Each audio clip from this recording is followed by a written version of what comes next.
Hello, puppies and kittens. Welcome to another episode of Blasphemer's Bible.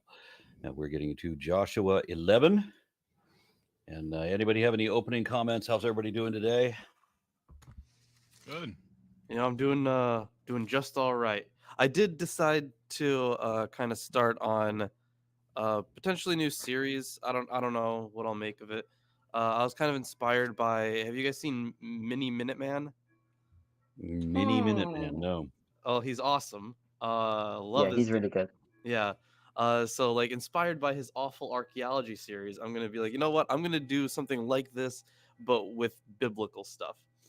So I think it's gonna be a lot of fun to get into kind of biblical misconceptions or biblical hoaxes or hoaxes related to Bible stuff. Oh, Yeah. you're gonna be spoiled for choice on that one. I am, yes. I am trying to stay away from like the stuff that's discussed like to death. Like the flood. I don't have to disprove the flood, all right? That's been done. What a about the bajillion times tire before. tracks in the Red Sea or the Shit like that. reels Right, yeah. and the video that's totes for realsies, guys. Right, yeah. Like I'm not an archaeologist, so like as long as I can link it to like stuff that I do understand better, then I should be okay. But the I'd recommend the one. The flood, right? That's been done a bajillion times. Like the Adam and Eve stuff, same thing. Like it's been done a million times before me.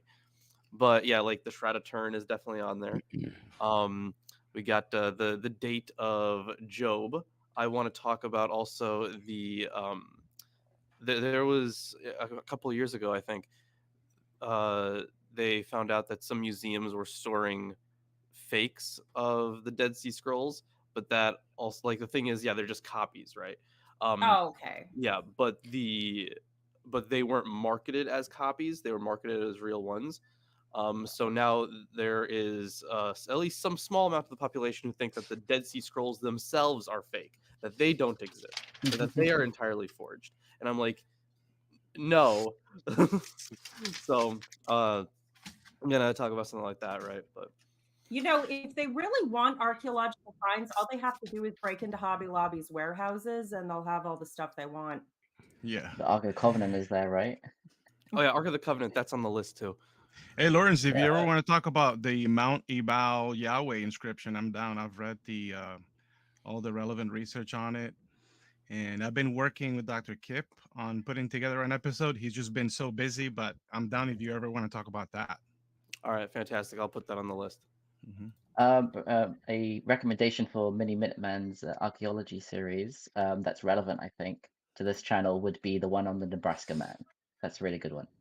And then there's also a different one on the creationist footprints, like the footprints that creationists use, like when they. Yeah. I think I saw that one as well. Yeah. Yeah, it's good as well. The ones where the people in the flood were running from the flood and slipped in soft mud and left a footprint, and then the flood came down and preserved the footprint because that's what happens when mud slashes on mud. Not that Is one. that the No, one? no, He's talking about the one with like humans and dinosaurs together. Yeah, humans and dinosaurs walking together stuff. In America somewhere. Yeah. Not real. Glenrose, Texas. There's a guy who went there. I forgot his name. Some guy with long hair went there to see the footprints in Glenrose, Texas. Yeah. Yeah. I wonder who that was. You have any obviously it was me. Some YouTuber.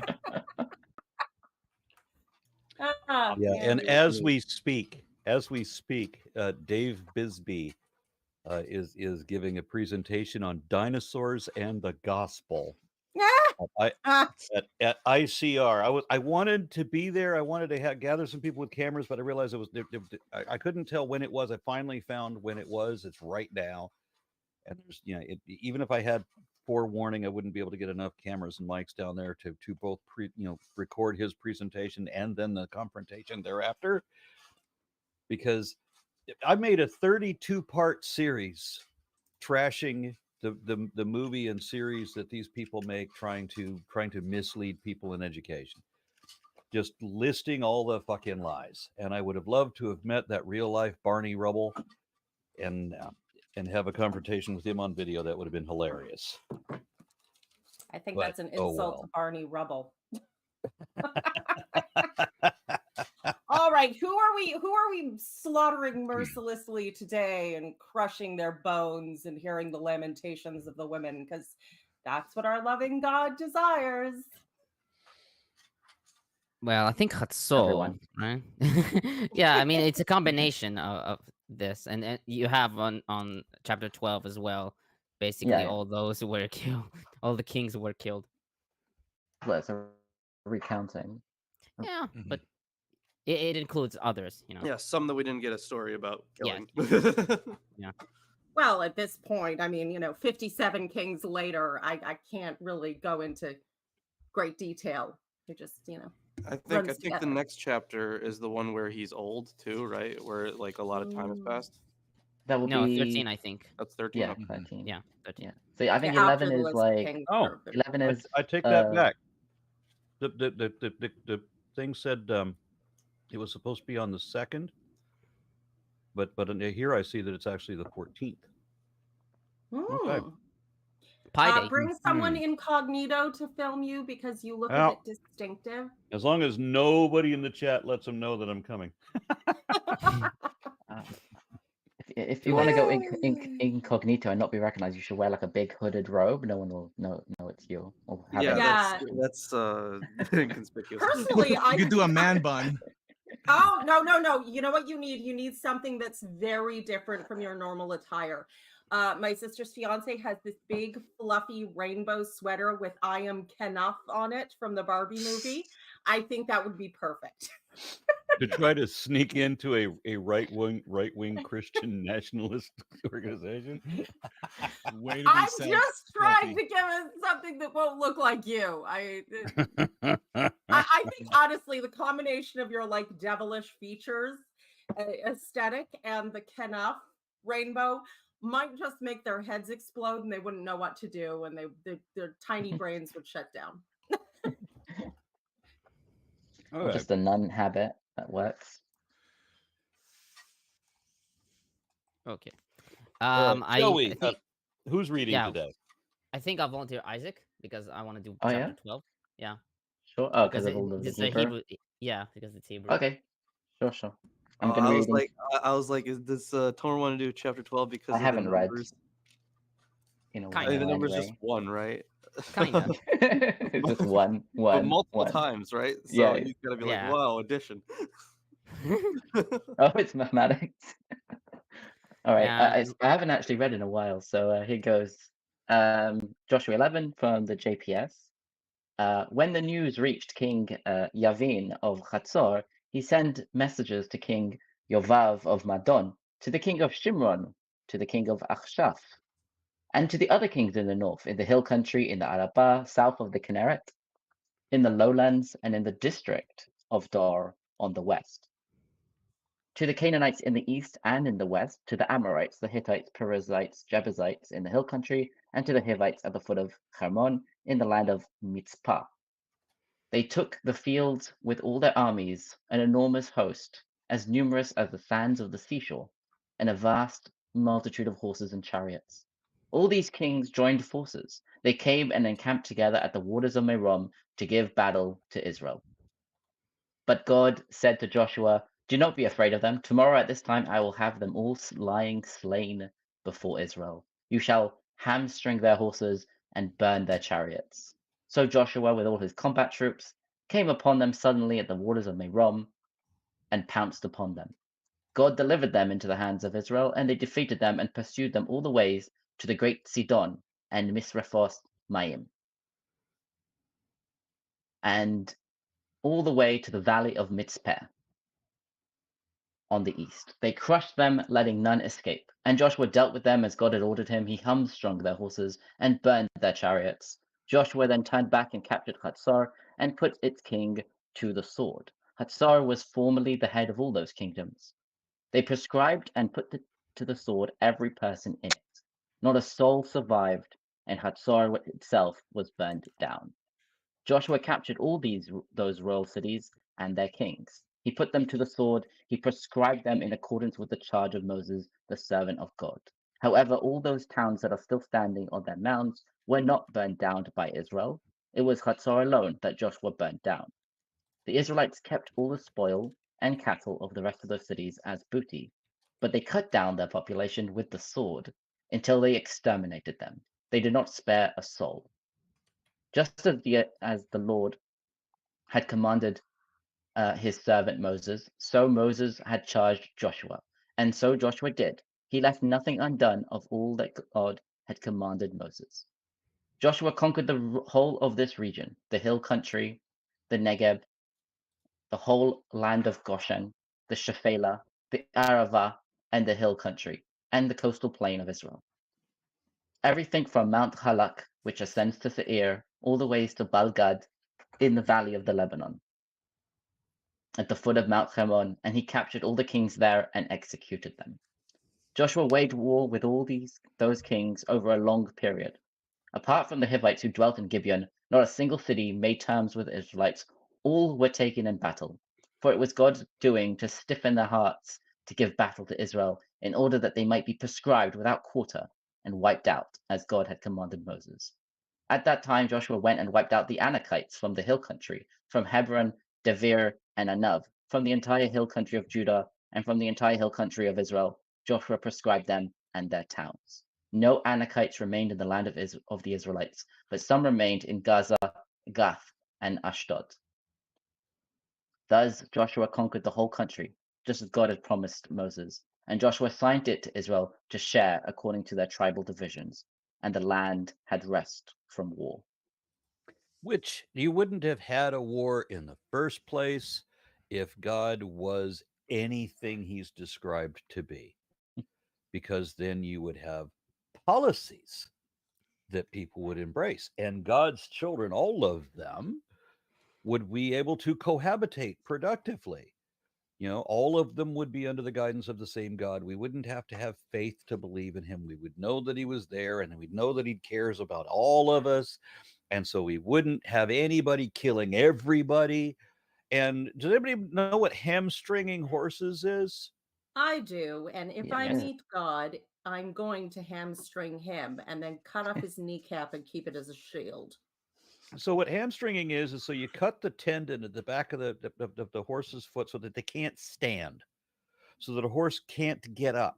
Of course, they can't eat, they can't drink, they can't anything. You're just causing these horses to suffer absolutely pointlessly, because this is the fucking God of the Bible, who's just nothing but killing on the excuse of killing, because my God told me that I have to kill all these people and take all their land, because my God told me that I deserve all this stuff that you own. And also torture innocent animals and kill non-combatants. And I'm just actually going to try and find a succinct list of the Geneva Conventions. I'm scrolling through them now, just counting how many God violated in this chapter, because I haven't gotten to the treatment of animals yet, but definitely genocide. I already have a long list of facts and evidence against God, but this is one of them. The contradiction of everything that he's supposed to be versus what he does in the sacred fables. In fairness, it's evidence against a good God. If God is a psychopathic bastard... when I say God, of course, we're talking about the Bible God. I know, but he's a psychopathic bastard. Yeah. True, he is. Although, they seem to be pretty good at following rules in this book, right? Because, in verse 15... where it says, as the Lord had charged Moses. Robert Alter has a fantastically funny and unintentionally funny note on this. He says, the genocidal imperative is spelled out several times in Deuteronomy. Which, accurate. I should note that also that there is a point for hamstringing the horses. And I will note that when I do my commentary. And you might correct me later, but here's one observation that I'm also seeing is that it seems like the author is making the point that if the army is being led by Yahweh, they can go up against anyone that's got like chariots and cavalry, and because Yahweh doesn't need any not of iron that. chariots, though. Yeah, no, iron chariots are not iron chariots. Yeah, and it's not like the his soldiers are like, I don't know, spiritually enhanced, so they've got some sort of paranormal powers or something else. But really, it's just Yahweh resorting to like warfare trickery to like nullify the chariots and the cavalry so that it's a more even plane. So it's not like, Yahweh's army is raising up to a challenge. They're just leveling the playing field through trickery.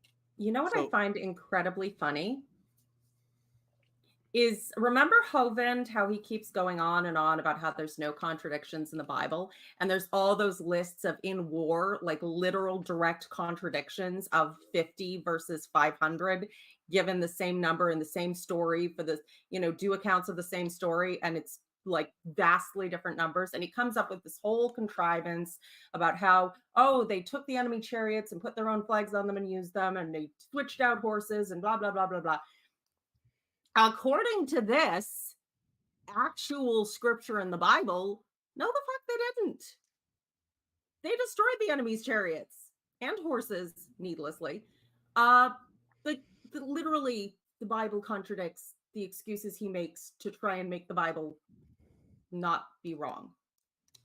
So, if anyone's interested, I have a video called Heavenly Horsemen, where I talk about the kind of the motif of divine equestrians. The idea here about their why the horses are targeted, right? So ancient Israel had, or at least there was some faction in ancient Israel that had a big problem with using horses and chariots because they viewed it as weapons of the enemy. So that's why there's a provision not to go back to Egypt to get horses, or not to even use horses at all, or chariots. And this seems kind of like like the laws. We talked about how some of them were to create an explicitly, Hebrew identity, how they were meant to stand apart from some of the other cultures.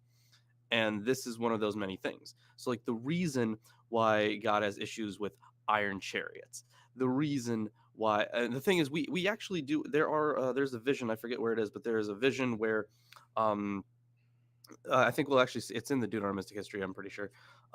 Maybe it's in First Kings or something. But there's this, I forget who it is. It's the prophet. He has a vision, and he sees the chariots and the horsemen of God in the sky. Like he sees it because God has his own army of charioteers. He doesn't need the human one. He has his own. So this destruction of the enemy's horses and the enemy's chariots is directly linked to the idea that God has his own, and it's way better. It's divine. And the servant of Elisha, throughout all of the Old Testament. That's when Elisha and his servant were in a city that was besieged. Yes. That one, yeah. Still, fuck God for hints of it horses. That's why we get the hints of it in I think it's in Zechariah, right, where he sends out the chariots or the horsemen to all the corners, right? Now, of course, that's supposed to be for all the earth, right? But there's a reason that the motif of horsemen is used, and then later that idea is adapted by the author of Revelation to get the 4 horsemen. But that kind of culminated all the beliefs, both on horsemen and on the end times. But either way, that's all covered in the video on Heavenly Horsemen. It's the end of the world as we know it. There is one verse in this chapter which is kind of the Jewish traditional commentaries consider it where this was a dig at Joshua, which is verse 18, where it says Joshua waged war with all those kings over a long period. And this is because they are like, oh, Joshua elongated the campaign because he kind of knew that he would live until the land was conquered. So he was like, oh, I'll just make it longer so that I will live longer. Which, by the way, the provision. Sorry, Tomer.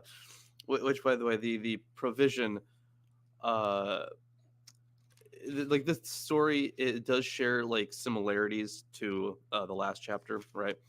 And the idea by some has been that it was like a direct kind of like copy and rephrase, like a recreation of the last story.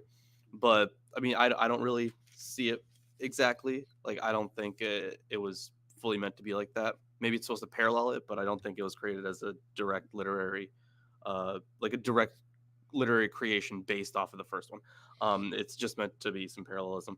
But then the stuff we get about Moses, right, and in the next chapter as well. I'm sure we can have a discussion on that as to how that's tied in there. But yes, it is certainly a provision in Deuteronomy that go out and kill. Okay. Okay. Are we moving so- on to the next chapter? I have a You wanna comment. There's a couple of comments, and then Tom needs to read his commentary. Oh yes, oh yes.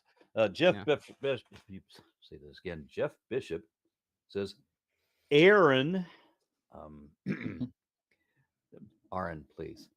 Thank you for what you're doing. It's an inspiration. Christian nationalism is a terrible threat to what few freedoms Americans have. Thank you for fighting this battle. Thank you very much, Jeff. Eric Wander says, when was King Jebin killed? Was he killed by Joshua, or did he die 120 years after Joshua's death, like it says in Judges? And in commentary on this? I mean, it's the Well, king of the city, Aviv, Yeah, right? from what I've read, from at least what Dozeman says here, that he notes that Knauf notes further that the king of Hatzor is always named Yabin, just as the king of Gerar is always called Abimelech in Genesis 22 and 26:1, the king of Damascus Ben Hadad, and the king of Egypt Pharaoh. So Yeah, that is true. one Like, excuse. it could be like this kind of like a dynastic name, right? Yes. So it could be that. But the other option is, just as we have seen multiple times already, that if the author is using multiple like traditions on things, then it could be indicative of another tradition related to Azor. Could there be also ambiguity because there's another King Jabin, or is it the same one in Judges 4? Well, this one is what let's see. Yeah, I mean they're both King Jabin of Hazor, right? So there could have been another one, right? So like dynastic name kind of thing. But it is kind of hard to tell as of right now. I see another comment. All right. Arn? Yep, just trying to get there. Rachel Light says, just wondering if this is where the four horsemen comes from. Just sounds ridiculous to me. Yeah, ridiculous to me, though. Never understood how these religious people are all about doom and gloom. No, the four horsemen is a combination of other things. It's a combination of both eschatological motifs and like, you know, stuff that you're expected to, like all the bad things that are going to happen in the end times, like famine is one of them, right? The famine, disease, stuff like that. Those are commonly mentioned eschatological motifs in the Old Testament. Like, you know, once the day of judgment comes, that's going to be the stuff that you're going to see, and then that combines it with the conquest motif using the heavenly horsemen. That, like I said, I cover it all in the video. It's in there. It's pretty detailed. So I suggest watching that if you're interested in how the four horsemen came to be like a thing. And that is actually really fun and interesting, but I have an answer to the second half of the question. One, Christianity is, like all of it fundamentally, it's a cult of blood magic and human sacrifice. That's never very positive. But the reason why they're all doom and gloom, and they really get off on doom and gloom, is quite simple. They're wrong. When your beliefs are not based in reality, your expectations are unmet because reality doesn't do what you expect it to do because you're wrong. There is a way around this psychologically. It's called Jam Tomorrow. You'll see. You'll see. I'll be proven right in the end. You just wait till my big brother gets here. He's going to beat you up, and then you'll see. And then you'll have to admit I was right all along, and you're going to pay for making me feel this way. That's why. Okay, I'll start my commentary. On verse 1, Septuagint gives different place names. Maron instead of Madon, Shimon instead of Shimron, and Azif instead of Achsaf or Achshaf. Nelson sees the Septuagint as the original. Butler notes Anson Rainy's opinion that the Hebrew Madon, Shimron, and Merom in verse 5 are ghost words, quote unquote, with the Greek tradition being superior. On verse 2, Nelson comments, verse 2 throws a wide geographic net, encompassing a territory oddly created by taking geographic terms appropriate for Judah, such as hill country, Arabah, Negev, lowlands, Aishvelah, and also compare 1040, and awkwardly converting them into northern areas.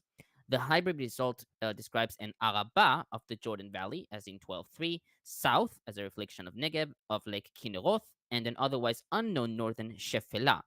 This shows that the authorial perspective is thoroughly Judite. Yeah, all of these places are supposed to be in the north. Like we've got mention of Sidon, which is in like Lebanon now. Meron is in the like what we'd call the Galilee region now. But they also mentioned like Kinneret is the sea of Galilee. Yeah, but I think it wasn't always part of what you would have called the Galil, but I think it was only. I think that sea was. I don't know. Was it Matthew or whatever that says there's a Sea of Galilee, and then only later did they like, oh, that's the sea by Tiberias, and not some made up lake in the middle of the Galilee, which doesn't exist. I vaguely remember that coming up somewhere. Yeah. It's interesting. A lot of the geology of the geography of the New Testament appears to be pulled out of someone's ass. yeah, they get it wrong in a lot of places. Yeah, so, it's next point to the mythicists. So just saying. Yeah, and it says that on the west there's a place called was it Mishrafot Mayim, which could mean like on the west, like someplace on the west. And there's also an explanation that says it means like the place where they would dig canals to get salt from the water, stuff like that. Yes, it's all in the north, but yeah, you're right that like the terminologies are kind of weird, but it uses like very Judaic central words for it. And on that same verse, Napoth Dor on the west. The word Napoth occurs only here and in 1 Kings 4:11. Septuagint and Peshitta take Napoth as part of the place name and reads Nafedor. Voged and Targum and most commentators take Napoth to mean district or hills, and thus the district or hills of Dor on the west. And KJV reads borders of Dor. On verse 6, you are to hamstring their horses and burn their chariots. Ahituv writes that this is done because the Israelites did not know how to use them. We see this practice in David's war against Hadad Ezer in 2 Samuel 8:4, who keeps 100 horses on the basis of Deuteronomy 17, verses 14 to 20. Butler writes that by doing this, the Israelites take away the advanced weaponry of the enemy. And I should also quote Nelson here, who writes, the directive to cripple the chariot horses by cutting a tendon of a rear leg is not guidance on battle tactics, but a way of making them useless for future battles, 2 Samuel 8:4. This, along with burning the chariots, may be an expression of pre-monarchic Israel's low level of military technology, but it also represents a sort of cherem by making the devoted animals and military equipment, Psalms 46:10, useless for military purposes. This action would also be in line with the ideology of Deuteronomy 17:16. Now on verse 8, Greater Sidon. Dozeman comments, the city of Sidon occurs 22 times in the Hebrew Bible, with reference to the Sidonians an additional 16 times. The city is idealized as a cultural resource for Solomon. So, for example, 1 Kings 5:20, 11:1, verses 5 and 33.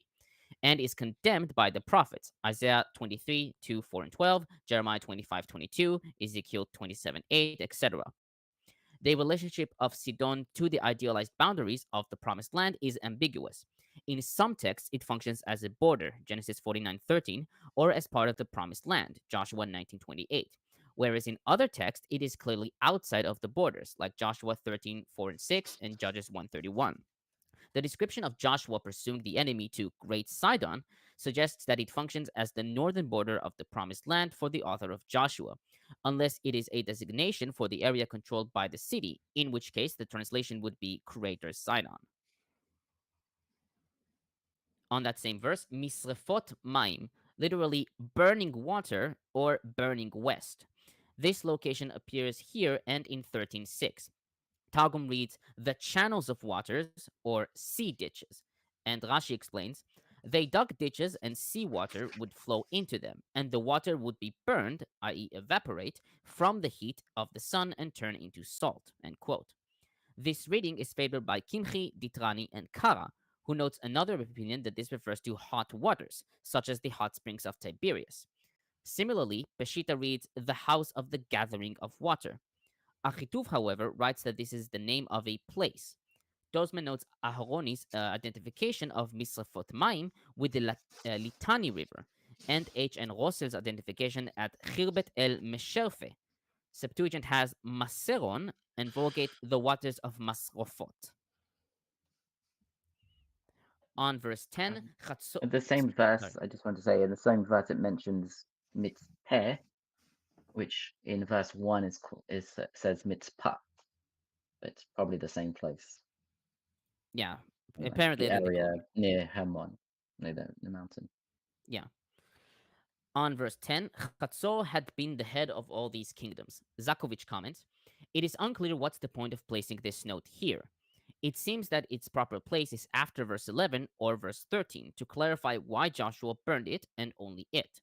We could have a footnote by a reader, which was inserted into the text as it happens to footnotes such as this kind, such as Genesis 10:12, that is the great city, and verse 14, whence the Philistines came from.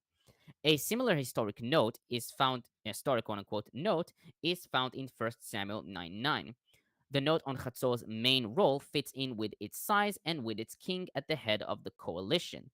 It could be that verse 13 is also a reader's footnote. On verse 13, the cities built on the mounds. Hebrew for mound is teilam. While the usual reading is mound or hill, seen in Septuagint, Peshitta, BDB Dictionary, and modern commentators, Targum reads strongholds. Vulgate has hills and high places. Rashi and Kimchi read walls, and Kara took it as referring to unwalled cities.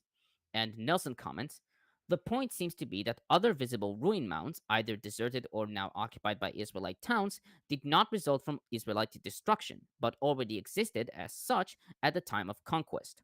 Israel did not destroy captured towns, but appropriated them, thus realizing the principle of Deuteronomy 6 verses 10-11 and Joshua 24:13. On verse 15, Dozeman writes that the reference to fulfilling the command of Moses in war likely refers to Deuteronomy 7 verses 1-7 and 20 verses 10-18, where the execution of the ban is a central theme. Butler comments, the major emphasis of the section is found in the repetition in verse 15 of what was already made clear in verse 12. The conquest narratives from the story of the spies sent to Jericho to the destruction of Chatzor and the north stand as a monument to the great faithfulness of Joshua to the Mosaic law. His faithfulness thus stands as a goal for all future leaders of Israel. Rather than being lawmakers, the kings of Israel are law takers and law keepers. Just one thing about verse 13. I was wondering if the language kind of implies, it doesn't say to this day, but it says like the places that are standing, like on their mounds. Like this seems to imply like, a later reading saying, oh, those places that are still around today, they weren't burned by Joshua except for this place. It does seem a bit like making an excuse for why the destruction wasn't total based on what people actually see in the time where it's being written, which, as has been pointed out multiple times, Deuteronomistic history, Judah, Kingdom of Judah writers. Yeah. Now in verse 18, for a long time. Hebrew Bible has many days. This seems like a new idea in contrast to the short wars against the southern cities. According to Numbers Rabbah 22:6, Joshua was punished for being too lazy to conquer all the land quickly. And Nelson comments, Verse 18, which might seem to undermine the miraculous character of holy war, intends to communicate what great effort went into the overthrow of these enemy kings. This verse has the effect of converting the limited number of stories actually related into representative examples of a larger unreported campaign. It also may be a reference to the expectation of a gradual conquest as reflected in Deuteronomy 7:22. On verses 19 to 20, Ahituv notes that these verses present a contrasting idea to the main conception towards banning the cherem of the Canaanites, an idea present in Deuteronomy 7 verses 2 and 20, 10 to 14. He writes, here, the notion is that if the Canaanites made peace with Israel, they would receive pardon. But since they did not make peace, the law of cherem applied to them. The Canaanites' stubbornness to not make peace with Israel was from the hand of God, who made them stiff-necked so that they wouldn't ask for peace and thus receive no pardon. Here, God is acting as he did with Pharaoh when he hardened his heart, so he could increase his signs and wonders in Egypt and release the Israelites. Exodus 4:21 and 7:3. It is also said... To be clear, God is inventing a reason to be mad at these people and forcing them to behave in a way that justifies, in his mind, what he's doing to them. I'm sorry, Yeah. Has anyone been keeping track? Do we have a note taker in the audience who can keep track of how many narcissistic abuse tendencies we've tapped God for just in this book? We're only on chapter 11, and I think we're at least that high. I mean, listen, I know Tomer has a lot of commentary, but I don't think anyone could write the the amount that one would need to write for that. You're right. We can pick a chapter at random and just do quick point form references. One book, a small book. Amos is small. I'm sure we would come up with only about 100 examples of narcissistic abuse via God in that one. Yeah, the commentators can play Yahweh narcissist bingo and then tick off the things when it comes up. Okay, I'm going to get a list together of narcissistic abuse tendencies. We're going to play that next time. That sounds like a good idea, and I want to be part of it. I want that on my channel. Excellent. Narcissistic abuse bingo. Yeah, but I want to clarify, because there are so many people who insist that we hate God. No, while the character, the fictional character depicted in these fables is despicable, it's not real. The thing that's worth hating here is the narcissists who invented God, created God in their image. And the reason God is a narcissist is because the people who imagined him into being are themselves narcissists, and they are the problem. Yeah, and I don't think it's necessarily true. And I want to say, because history of religions, we can't exactly pinpoint where that starts. But at least in this case, they are trying to justify things that happened to them. So the only way to justify the things that have happened to them in their minds was, while they weren't thinking this is a narcissistic God, the only way to do it was to write a narcissistic God unwittingly. As a someone who's had abusers in my life, I can definitely say that Christianity prepped me to make excuses for every kind of trauma and abuse. So there is both halves of that dynamic going on, and some of it is the victim mentality that must justify. Some of it is just primitive barbarism and trying to make a big fancy God who's going to scare your neighbors. But yeah, it's pretty fucking sick either way. And I'm going to disagree with you, Aaron, on one thing. A lot of atheists will say, I can't hate God, he isn't real. I think that's bullshit. I think it's a pretty well demonstrated part of human psychology that we can have deep emotional attachments and responses to fictional characters. If you doubt me, go to any convention, Marvel, DC, anything. You will have people screaming at each other in complex costumes about the intricacies of characters we all know don't exist.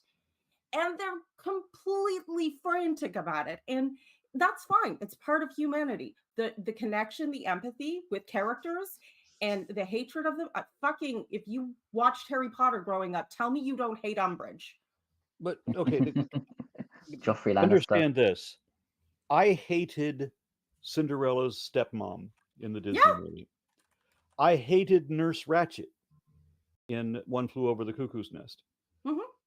But in both of those cases, they reminded me of people I knew at the time. And matter of fact, I think they both reminded me of the same person. Your pastor. But you can't walk out of the movie and have anything of your life invested in a hatred of a fictional character from a film, just like you can't retain that hatred. It's like we don't advocate against God, and first just flat out, and it's not that we advocate against God for any given reason you might imagine, that like we hate him. No, we are against lies, and God is a lie.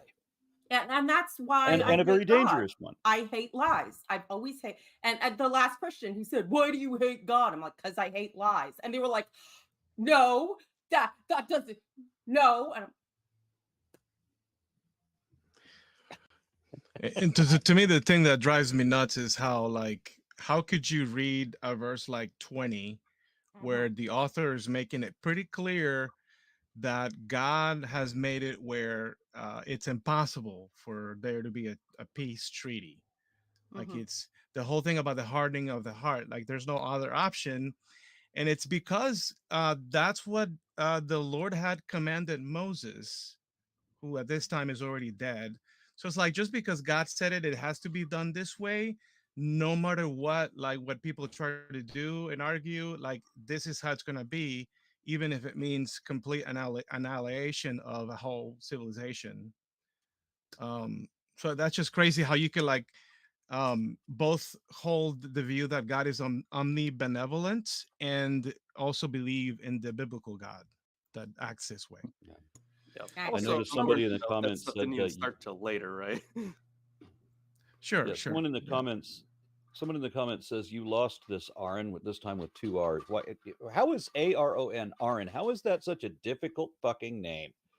If you put 2 A's on it, then it becomes Aaron. If you put 2 R's on it, it's still the same pronunciation, I guess. I don't know why would they do that. Although I did know an Aaron with an Aaron. He called himself Aaron with 2 R's, and I had to correct him. That's not how you should say your name. Anyway, I have a friend Aaron who also spells it with like yours, but with 2 R's. So he also says Aaron. Yeah, I don't get that. But anyway, I have no idea what Donovan R is talking about. You lost this. I don't know what the this is, but I don't think I have. We got a couple of comments to read here. Dara O'Kane says, from a biblical perspective, is Israel promised to Jews? He promised it to them, but then he promised it to the Gibeonites that they can live there. So I'm not sure God now wants to be Jew only. No, that's not quite right. The command is that he let the Gibeonites be servants to them. But there is a thing called Nefilim in the Halakha, which is basically descendants of the Gibeonites, which it has its old rules. But first of all, I don't think that the Gibeonites actually existed. And second of all, they don't exist now. So yeah, I mean, there is a lot of mention of when it says, you should treat your fellow and the stranger living among you like, God promises the land to the Israelites, but he doesn't say that they're the only ones that can live there. Yeah, they just have to kill the idol worshipping former people that's just an what's the word, a story that explains something in the current time, and it's an etiology of why there are no Canaanites left, right? And the thing is, stuff like Gibeonites, Canaanites, those are like very, I don't even know how to put them. They're not tribal designations. They're not like they're not nations. They're like it's hard to even call them like a group by themselves. But these are like some regional designations that contain many groups and many tribes, and they're very vague. So if there were Gibeonites, it's in the same way that there were Canaanites, as in there was a vague region of from which the people would be called, an area that would be called Canaan and an area that would be called Gibeon. But the thing is, they themselves didn't have these designations. These are outsiders' perspectives on these people. I feel like some of these designations may have started as clans and whatnot, but yeah, it seems to be somewhere sort of half between clans and city-states, and like it's sort of in a muddle between that type of designation, because it's nothing as sophisticated and clear as a city-state, but there's a good discussion of this in I forget the name of the author, but it was an anthology work. Francesca Stavrokopoulou edited it. It was what was it? Religious Diversity in Ancient Israel and Judah. There's a good paper on that in there about how these are very vague outsider designations. And so not only is there a discussion of it in that book, Van Setters also has a discussion of it in Abraham and Myth and History. Gypsies. Or Abraham, it's like the term gypsies. Abraham and History and Tradition. Sorry, that's the name of the book. A selection of various groups with their own internal identifications that have been displaced, and it's also something of a slur, although it's not always intended as such. It's like that. It's like that term. Close. It's close. I'm trying to find the closest modern equivalent I can think of. That's the best I could come up with. Also, apologies. We're not really doing Gerald Tolkien. And also, I should have mentioned Joffrey instead of Umbridge. I hated him more anyway. He was really an evil little bastard. Yeah, I did bring him up. Okay, I've got another comment here. Wild Videos offers $10. Thank you. And says, thank you, Aaron Ra and Smart Friends, Chris in Seattle. And then Mark Agamotto 1313 says, well, he offers $2 and says, so God is more narcissistic than narcissist? Oh, yes. Oh, yes. Yeah, I feel like being turned into a flower was a bit too much of a punishment for falling in love with yourself. He was just self-absorbed. God is like the cluster B, full DMV, everything, all of them, maximum. Yeah, we had the effect of narcissism being that you love yourself, but then that's what I always thought it was when I was a kid. And then I met a narcissist, had a relationship with one. Oh, I'm so sorry. Yeah, and I'm like, okay, now I know. How could you say that about Lalandra? Damn. Hey, Lalandra is a rude. peach. I'll tell Aaron that. He doesn't know, apparently. I was not talking about my wife. I know. So Dara O'Kane says, God being a council of, it says angles, but I'm guessing they meant angels, making decisions explains the contradictions in his behavior. As one guy doing this makes no sense. Now, that's what happens when God is made up by a lot of people, many of whom are power-hungry, narcissistic assholes. Yeah, honestly, this is kind of just how ancient religions worked. Like, they didn't have like a canon at the time, so like they adapted their concept of deities willy-nilly. That happened in Egypt. It happened in Greece. It happened in Israel. Yeah, it's all around. Yeah, there's no man behind the curtain. There's a committee. A committee that's been making excuses for the previous iterations of the committee for about 7,000 years. So, and the committee actually kind of sucks because it's mostly made of poets. So we all know that they're fucking boring as shit. Well, the bad poets, and then there's the power hungry lunatics, and they just kind of feed off each other, and it's chaos. It's everlasting insanity. And then we have Mark Agamotto 1313 offers $2 and says, the dogs have barked. It is now a proper stream. Yes. Then Trevor and Wright says, how much external influence was there from other nations on ancient Israelites? A lot. There was a ton. All of it. Well, I mean, reading just the first 3 chapters of Genesis, how many different Mesopotamian myths do we find contained therein? Quite a few. The only ones that like is in that area that is like uniquely Israelite would be like the fall. The fall narrative is uniquely Israelite. Wait, what about the myth of Adapa? Like the whole concept of the first man and then being cursed to lose his chance at immortality. I think that's a nugget that's well before Genesis. Yep. Yeah, they have Oh, was something it in like that in China too. Yeah. It's something about cursing and immortality with Prometheus and Well, the yeah, fire. I'm talking about like I was talking Yeah. about like other places, sure, but I was like talking about like in the ancient Near East specifically. Fair. Yeah. But yeah, I'll have to look into that Adapa myth then. Yeah. Well, you're not familiar with that one? That's kind of fascinating. So Adapa, the man, the name, as I understand it, means first man, and he was led to meet the gods, and he was warned that the gods were tricksters, and so if they offer him food, that it was probably going to be poisoned, and so he should reject the food. If they offer you anything to eat, don't eat it, because these gods will likely kill you. However, they offered him the food of life, meaning eternal life, instead, and he refused. And so, because he refused, that is the reason why men are mortal to this day. So he would have still been mortal. It was something that would have changed if he had eaten the food of life. And you see that carried over in Genesis because he had a choice between the fruit of knowledge of good and evil versus the fruit of the tree of life. And in the last verses of Genesis 3, God says, now that they've eaten from the fruit of the tree of knowledge of good and evil, I have to yank them out of the garden before they reach out their hand and also eat of the fruit of the tree of life, because then they'll live forever. So Adam would not have lived forever had he not eaten that fruit.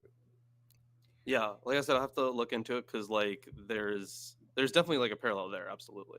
It's interesting that one, it's interesting that they think the gods are fae, but two, it's interesting that in the one case, immortality is lost, or the chance to immortality is lost by disobeying the gods and not eating, and in the other, immortality is lost by disobeying the gods but giving into temptation and eating. So listening to what someone tells you and then eating against the advice you previously received. Well, in both cases, they refused to eat the fruit that would give them eternal life. But in the latter story, Genesis is a later story. Mm-hmm. It's not the oldest book ever written. So when they eventually get around to reading this, we've got all of these tropes and everything from all of these other mythologies. They add the element of knowledge of good and evil, because they have this weird fixation with morality, despite being so grossly immoral. Yeah, probably had to do with trying to justify all the shit that was happening. Yeah, treason never prospers. What's the reason? If it prosper, none dare call it treason. History is written by the winners, and thus the heroes always win. Even if you look back at the details and go, "Oh fuck, no, those were not the hero. Those were not the good guys." Oh shit. Oh fuck. No. All right, so I get another comment. Kent McLeod says, Lawrence, if I remember, let me speak it correctly. If I remember correctly, he had written a book on religions, wondering if and when it was released. Oh, it's not a question addressed to you. It's talking about you. They asked if you had written a book and has it been released. Oh, right. No, I'm still writing that. Yeah, it's called. Lawrence has written a book. It sucks. Don't read it. So don't ever read it. Fuck it. It's trash. So I literally pounded out a very tiny book, that like in time for the first MythCon, and it fucking sucked. So the one that I'm currently writing is obviously going to be way more like detailed and well researched. And the name for it, I think, actually kind of slaps: Of Heathens and Heresy. So it's going to be about the social pressures that changed Judeo-Christian belief. So it's not going to be as much about like, oh, here's the mythology of these ancient worlds, like how they kind of influenced Israel. No, instead, it's going to be like, here's how those pressures, those societal pressures specifically, changed their mythos and their practices. And for the of heathens part is going to be, generally that's like Old Testament stuff, right? Going to be talking about like quite a bit on Jewish apocalypticism, because that's probably the biggest change. Going to be talking about the exile, right? And then the second part of heresy is going to be about the internal struggles within Christianity. I want that book. Absolutely, absolutely. Yeah. Okay, so Rachel Light says, I know a few people who worship Jesus. Wouldn't that be considered an idol worship, even though they claim it's not the same thing? Totally confusing to me. How would it not be? According to Judaism and Islam, it is. It's a matter of perspective. That's why they came up with Trinity. Yeah. In Jewish law, there is a thing about you shouldn't go into a church because it is a place of idol worship, but it is permissible to go inside a mosque because it is not. Because they have. I remember reading this thing where rabbis and imams agreed that they worship the same God, but that Christians worship a different one. And you could say that the Father is the same God as, right, but they've corrupted him into something that is like them. Yeah, Trinitarian. Trinitarian theology makes it so that you can, like, them all being of one ousia, of one substance, means that when you're worshiping Jesus, you're still worshiping God or the Godhead. And there are different interpretations of it. It is complex in many cases, but the general thought is like think about like how Catholics have like cults of the saints, right? They still go and worship the saint, but it's mostly like to be on behalf, like so the saint can give them favor, or that God can give them favor through the saint, as in like the saint already has high standing with God, so if you go and ask them politely, they will vouch for you or something. That's kind of the general idea. So it's about Mary worshipping, right? Yeah, like Mary, Patrick, Thecla, great one, right? But like there are tons of them, right? They're everywhere. And then you have these relics, which are important because like the people that supposedly had them were imbued with the Spirit of God, and that it gets funky. Yeah, the Trinity is just polytheism with extra steps. Yeah. It's kind of funny. They there was a little bit of, you're right, he's totally man and he's also totally God. Everybody's right. Everybody's 100% right. And the Holy Spirit is also a full person, but it's all one because you're all right. Everybody's right. Can we stop fighting and go home? Well, it's more like everyone's right, but they're also all wrong. So. Yeah, you just have to, give up your autonomy and intellectual standing to join the club. It's clear that Jesus didn't believe he was God.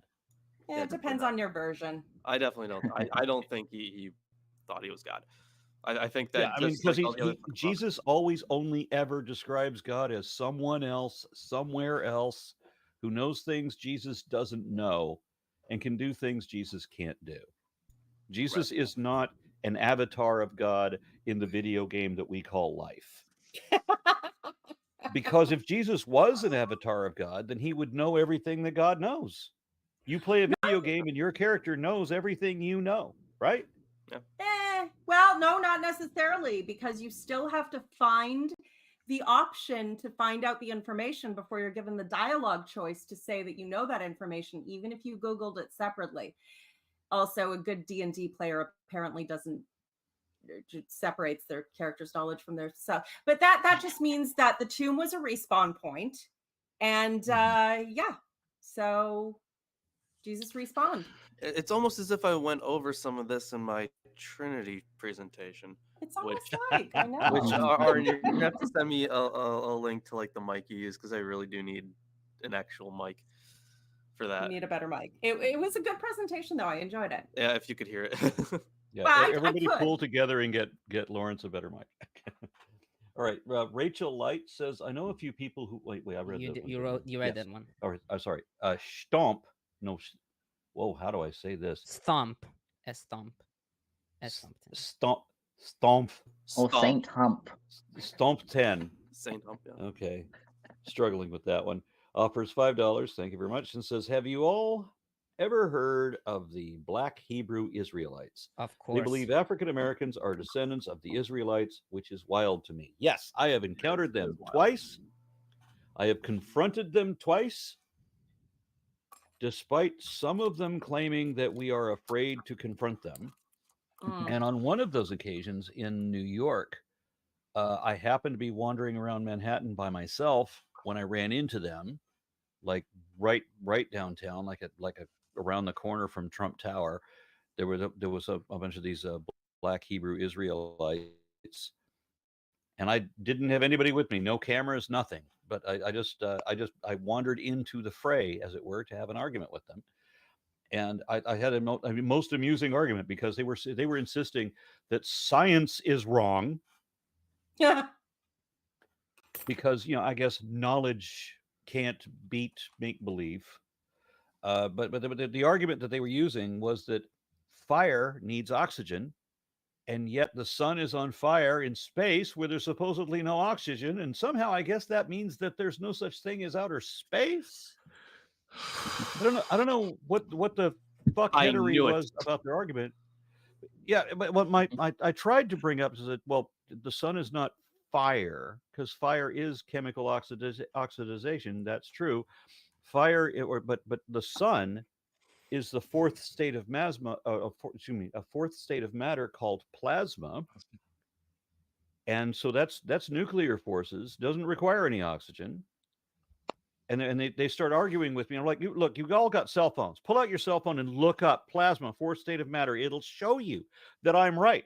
And they knew. They had to know. I'm telling them, all of you can look this up and confirm that I'm right now, right in my face. Do it.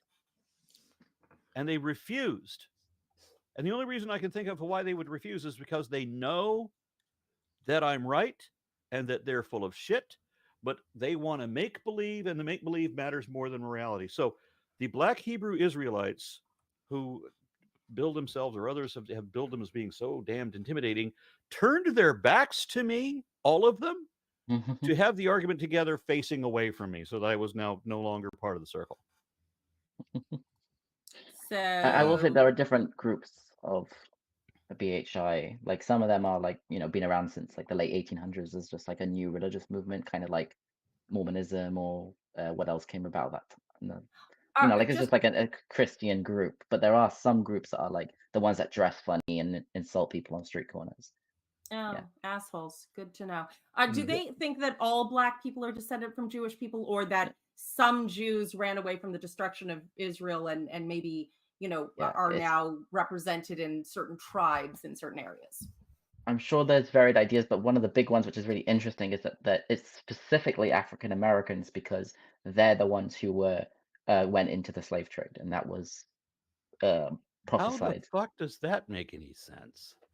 Because they're drawing the parallel with slavery in Egypt. Yeah. There's a prophecy, about them going into exile, and it only applies to them, and something like that. Okay. Matt White says, don't start. You shut the hell up. That cat lives here. Shut up.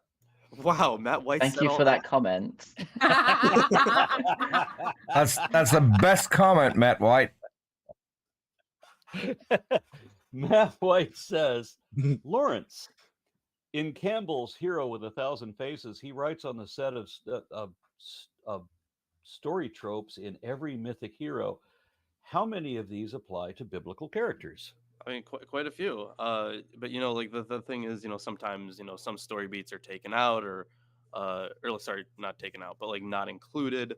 Other times they rush through it. But yeah, this his idea of the the hero's journey is a good way of making a face character, and I am going to be using wrestling terminology for this. So a face is a good guy. It's a very simple method of creating someone that the audience can get behind. And I think that and while it does apply to quite a few biblical characters, uh, I think the problem with Campbell's work overall has been like, while he doesn't go into it like super in depth, he does always kind of leave the suggestion that it's all stemming from the exact same root, and that is probably not the case. And a lot, like, if not just Hero of the Thousand Faces, but then you have Faces in the Clouds, I think, is another book that he wrote. The idea that it all kind of stems from like this one very basic outline of religion, how everything's, or you have like this cross-cultural influence that can be very dangerous without historical context. So it needs to be taken for what it is, and that being like, here's how you write a good hero, like here's how you write a good guy story. And the thing is, I mean, yeah, people have known how to people have understood that for a while, right? Like far before the publishing, people would do that, not just, and they wouldn't be influenced off of like other things. They would just know like, this is how to create a good guy. Like in the classic days of old school wrestling, right?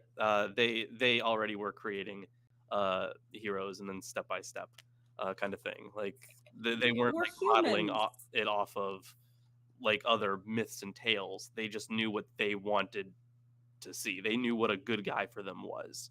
But yeah, I think some of the dangers of Campbell's work is mostly how it's been used by, you know what it reminds me of? Studies. Music, pop music, how they do the thing about how all pop songs are the same 4 chords and you can just sing through them, some random selection of 600 of them by repeating the same chords.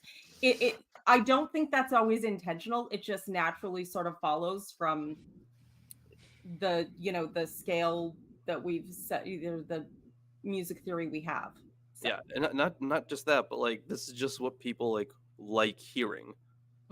Like, and that's why it became like the popular thing. We're human. So another comment from Wild Videos offers $10. Thank you.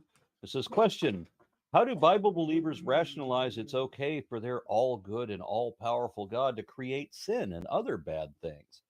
How do you reply to their reasoning? It's all our fault. That's their justification. It's all our fault because Adam ate a fruit that a naked woman gave him, who believed someone she didn't know. And so it's all our fault and we all deserve to die. Okay. I'm sorry. I know it sounds like I'm being trite, but all the things I say about Christianity, however outrageous they sound, I am being literally 100% accurate. That's what the doctrine is. Yes. Any suggestions? He says, how do you reply to their reasoning? I mean, because in their view, it's like, call them a poopy head. in their view, it's like there is a certain, like, if you don't know what bad is, you can't like fully experience good. And while in some ways I agree with that, I think that there are some evils that cannot be justified even a little through that model. Like a stubbed toe, it sucks, right? And we can appreciate when we don't have a stubbed toe. But a genocide is not something that we need to necessarily appreciate the finer things in life. Like genocides are not like, you just simply, to me at least, you cannot justify like the existence of something like a genocide just to say like, oh well, without these evils you wouldn't know good. Like, that's fucked. So many of the irrational nonsense and logical contradictions in religion came about when they tried to take ownership of morality, not merely of enforcing morality, but of being the justification for it. And that's a lot of the stuff would not necessarily be so irrational if it wasn't. It really depends on where they're coming from, how you're going to answer them. It's complex, and frankly, you would probably be better served treating them like victims of domestic violence who are in denial than you would be by treating them like opponents in a rational debate. One of the craziest things I've heard too is like how when you sin, because you're violating God's commandments, you're ultimately sinning against God. And because God is an infinite being, therefore your sin sort of has like this infinite effect on things. And so with that, you can just justify anything, right? Because you're offending the great infinite which is, of course, God. Yeah, exactly the opposite of reality. Offense against someone is inverse in proportion to their power. The degree of offense is greater if they have less power. If I take an apple from an orchard I'm walking through that is owned by a guy who owns 3 orchards, he's never going to fucking notice that. If I take one apple also from a homeless man who hasn't eaten in 3 days, and that's the only thing he's eaten, has to eat today, that is a much greater offense. I have done the same action in 2 different contexts. The person with more power is not hurt at all. The person with less power is greatly harmed. You cannot commit an offense against God rationally. You cannot commit an offense against God unless he contrives a scenario where you can hurt him, which is God committing an offense against himself. The idea that infinite punishment should be for, hurting infinite power is absurd. You cannot hurt infinite power. God cannot be hurt unless he chooses to be hurt, and then it's his own damn responsibility. And the very idea is rationally absurd on every level, and we can see it in every area of life and understand it, but the minute people get to their faith, just Yep. I haven't finished my commentary. Yep, Lilith interrupted, and 30 minutes of comments and talking got us to here. So I'll repeat that. Get that man a t-shirt. Thank you for your comments, chat. Thank you. That was great. Yeah, you're welcome. So I'll repeat that comment, verses 19 to 20. Ahituv notes that these verses present a contrasting idea to the main conception towards banning cherem towards the Canaanites, an idea present in Deuteronomy 7:2 and 20 verses 10 to 14. He writes, here the notion is that if the Canaanites made peace with Israel, they would receive pardon. But since they did not make peace, the law of cherem applied to them. The Canaanites' stubbornness to not make peace with Israel was from the hand of God, who made them stiff-necked so that they wouldn't ask for peace and thus receive no pardon. Here God is acting as he did with Pharaoh when he hardened his heart so he could increase his signs and wonders in Egypt and release the Israelites. Exodus 4:21 and 7:3. It is also said regarding Sihon, the Amorite king, quote, the Lord had stiffened his will and hardened his heart to deliver him into your power, as is now the case, end quote, in Deuteronomy 2:30. In fact, Sihon and the Canaanites didn't get any choice since God hardened their hearts. It is in contrast with our view regarding free will and retribution, but for the ancients, it was a sign of God's greatness and his love towards his people that he hardened the enemy's hearts to destroy them, end quote. Ahituv further notes that some commentators, like Gersonides, see these verses as strengthening Chazal's opinion that the law in Deuteronomy 20 verses 10 to 18 allows the Canaanites to be saved from the ban. For example, in Talmud Yerushalmi Shevi'it 6:1. As for the moral question regarding hardening the hearts of the Canaanites, Kimchi gives 2 reasons. One, this was the punishment for their iniquity, seen in Genesis 15:16 and Leviticus 24:25, i.e., their iniquity was so great that God punished them by hardening their heart, so that they'll eventually fight and be destroyed because of them being willfully evil. And 2, Exodus 23:31 reads, I will deliver the inhabitants of the land into your hands. And verse 33 reads, they shall not remain in your land, lest they cause you to sin against me. Thus, God hardened their hearts so that they won't remain in the land and filled Israel with sin. And finally, on verse 21, Zakovitch notes that the tradition described here does not fit with the tradition found in 10 verses 36 to 37, which doesn't mention the Anakites, and the tradition found in 14 verses 12 to 15 and 15 verses 14 to 19, Judges 1:10, and Judges 1 verses 10 through 15 and 20, which attributes the conquest of Hebron and Debir to Caleb and Othniel. Some traditional commentators tried to solve this issue. Kimchi writes that Joshua and the Israelites defeated the Anakites and conquered Hebron, but the city was destined for Caleb and Judah, and thus they fought harder. What was said in Judges, therefore, is that Hebron was already conquered during Joshua's lifetime. Gersonides writes that all the conquests are attributed to Joshua, since he was their leader. Ahituv writes that the different traditions told of individual conquests. Caleb conquered Hebron and Othniel conquered Debir. Then the general national tradition attributed all of these conquests to Joshua, but did not dismiss the familial tribal traditions regarding Caleb, Othniel, and the Judites, which coexisted with it. And that's it. My ancestor killed more people than your ancestor. So I'm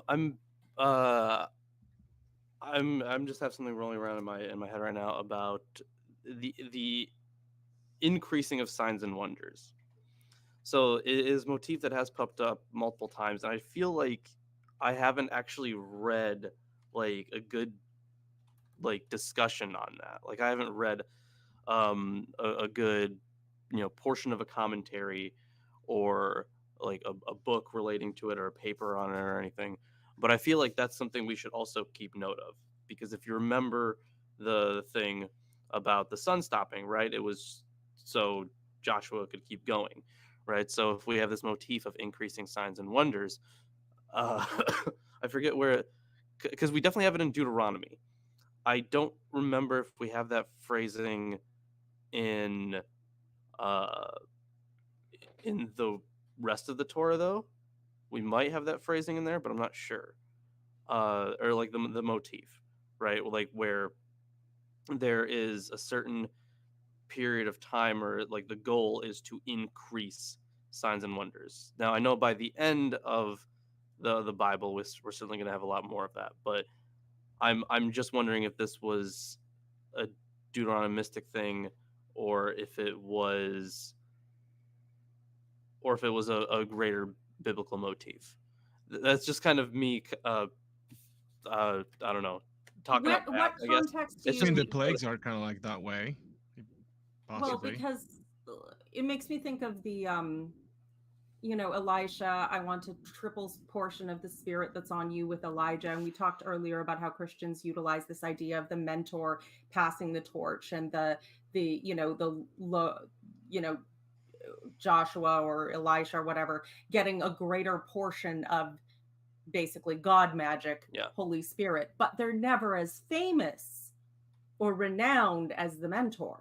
Moses is greater in popular thought than Joshua, even if Joshua performed more great deeds of war. The mentor, Elisha is the one who, it's Moses and Elisha who supposedly came to Jesus when he started glowing on a mountaintop. Same thing. Elisha is remembered, but it was Elijah who was snatched up to heaven. The Elijah must come before the Messiah. You leave a chair for Elijah, not for Elisha, even though he was the one who performed great miracles and resurrections, apparently to the point even where they tossed a corpse on his bones because they were running away from a raid, and the guy just popped back up and was like, "Oh, hey, what?" There's enough residual magic left in his bones to just resurrect some random guy. Yeah, he got a double portion of the spirit. Yeah. So that might be related to it, right? But I have to think about this a little bit more, because it's just something that I wrote it down for me for later, but yeah, just something for me to keep a note of, I guess. Certainly in this current book, there's an increasing level of challenges. Like it feels like the conquest starts out kind of easy, and then it's a climax now where you've got this whole thing happening with the kings, and it was literally good question. It was literally just me going, Like what like is this another literary connection between these books, or is it greater than that? I'd have to check some quite a lot of things actually, but yeah. One more comment. Dara O'Kane says, God not being all powerful and capable of failing makes more sense in Revelations. These monsters and angels rise against him. They must think they have a chance, no matter how slim. The Tower of Babel. What about the Tower of Babel? Like the people also thought they had a chance to like get into the heavens. Kind of. The issue with that is that here is God saying, wow, these people, when they work together, they can accomplish everything. I need to fuck that up. He actually saw it as dangerous. Yeah. Even all right, so direct polemic against Babylon. Yeah. Okay, so we ready to move on to the next chapter then? Yeah, I volunteered to read it because it's Hebrew. Okay, good. I'm glad none of the other books we were reading were Hebrew. Okay. Yeah, but no, I mean the name places are Hebrew. It's very dense. Unless Aaron wants to challenge. Tomer does not want to endure an American accent trying to read these names, like Macathites. Here, what? Okay, here I'll give it a shot. How about that? I'll give it a shot. Yeah. All right, because at least I know how to roll my R's. All right, Aaron. Let's see. Okay, that doesn't really. Yeah. So if Tomer is too mad, then I'll hand it off to him. So we'll see what happens. So chapter 12. Now these are the kings of the land whom the Israelites defeated, whose land they occupied beyond the Jordan toward the east from the Wadi Arnon to Mount Hermon, with all the Arabah eastward. King Sihon of the Amorites, who lived at Heshbon and ruled from Aroer,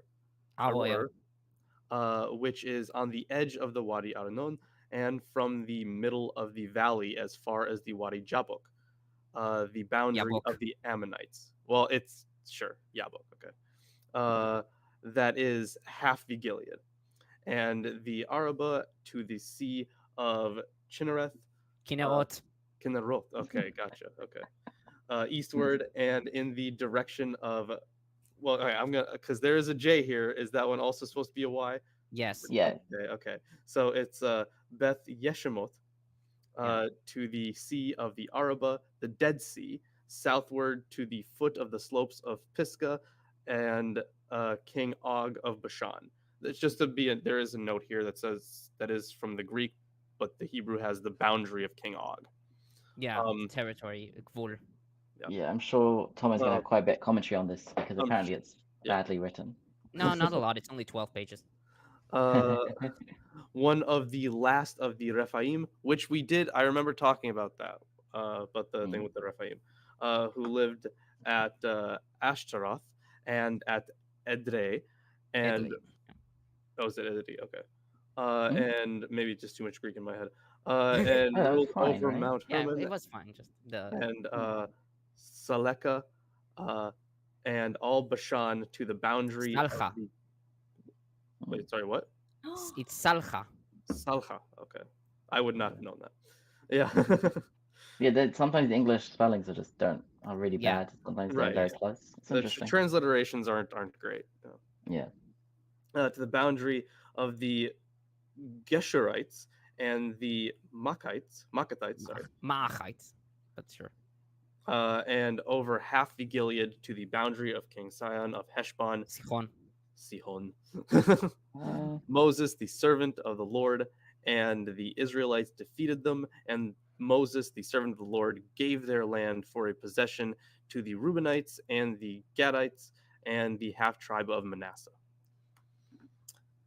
The following are the kings of the land whom Joshua and the Israelites defeated on the west side of the Jordan, from Baal Gad in the valley of Lebanon to Mount Halak, which rises toward, I always fuck this one up, even in English. I always pronounce it Seir. Seir. Okay, so I wasn't actually that far off.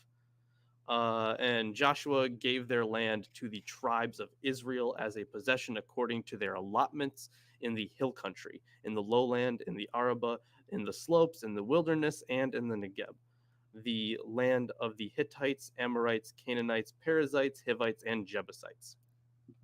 All right, so now we're ready for Tomer's favorite part, math. It is math. By the end, it's math. Which is wrong, actually. Sorry, what? Oh, the math is wrong there, but yeah. Oh, is it? Okay, that's funny. Yeah. Always wrong. The king of Jericho, 1.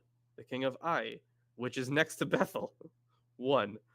The king of Jerusalem, 1. The king of Hebron, 1. The king of Yarmuth, 1. The king of Lachish, yeah. Okay. 1. The king of Eglon, 1. The king of Gezer, 1. The king of Debir, 1. The king of Geder, 1. The king of Horma, 1. The king of Arad, 1. The king of Libna, 1. The king of Adulam, 1. The king of Makkedah, 1. The king of Bethel, 1. The king of Tapua, 1. Tapuach. Tapuach, okay. The king of Hefer, 1.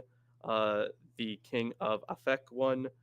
The king of Lasharon, 1. The king of Madon. Oh yeah. Yeah, it's odd. It's a bit odd. Yeah, that's interesting. The king of Hazor, 1. The king of Shimron Meron, 1. The king of Achshaf. Oh, hold on. Achshaf. Okay. The king of Achshaf, 1. The king of Tanakh, 1. Tanakh. The king of Megiddo, 1. The king of Kadesh, 1. The king of Yokneam, 1 in Carmel, 1. The king of Dor in Naphat Dor, 1. The king of Goyim in Galilee, that's an interesting one, 1. The king of Tirzah, 1. 31 kings in all. How does that math check out, Tomer? I think it's 30. No, okay. 1, 2, 3, 31. 4, 5, 6, I counted 7, as 8, we went 9, through. 10, And there's a method of counting where you can count to 99 with 2 hands. And I used that because it was obviously going to be over 10. And I counted 31. So is it? Let's see. I mean, it makes sense because there's 2 in each verse and 1 in the last. Oh yeah. Well, it's the problem is that there are some mistakes in the Masoretic text, which leads some to think that the original was 30 and not 31. Oh yeah. So how did you pronounce Achshaf? Achshaf. Arn, after that listing, you should read the last message I put in the private chat. Okay. I will say, Tomer, in general, when it comes to a het, like it doesn't need to be so strong. You can be more lenient and give it a. It's supposed to be a much softer sound. So you don't have to say I guess, but when I said about the counting, I forgot because there are other countings which are wrong in Joshua. This one is correct in the Masoretic text, but the Septuagint has 29, and I'll get to why the numbering is guys, you have to let On read the message. I don't. The message I have that I can see here in the private chat is John Klein gifted 1 RN Raw membership. Yes, that's what I see. Yes, so that means Tsunami also got 1. That's the one that Lawrence missed. He got a membership. Sorry, bad joke. Oh, I got a membership? Okay. No, Tsunami got a membership. Oh, okay. So why did you just say I got? Okay, whatever. You missed that one. You called everyone who got 1, but you missed Tsunami. Okay. Never mind, that joke. Bad joke, actually. Okay. I will not post your links at the end of the show. Okay, I'll start my commentary. Verses 1 through 6. These verses are a summary of the events in Deuteronomy 1 through 3, which describe the conquest of the territories of the East Jordan kings by Moses and the Israelites. The identity of the writer of these verses is unclear. Gershon Galil writes that they were probably written by D.H. Likewise, Nelson writes that verses 1 to 6 are a purely literary recapitulation in Deuteronomistic style of material from Deuteronomy 2:26 to 3:7. Dozeman writes that this may be a late addition to Joshua 1 through 12 because of its focus on territory east of the Jordan River, and perhaps its post-exilic.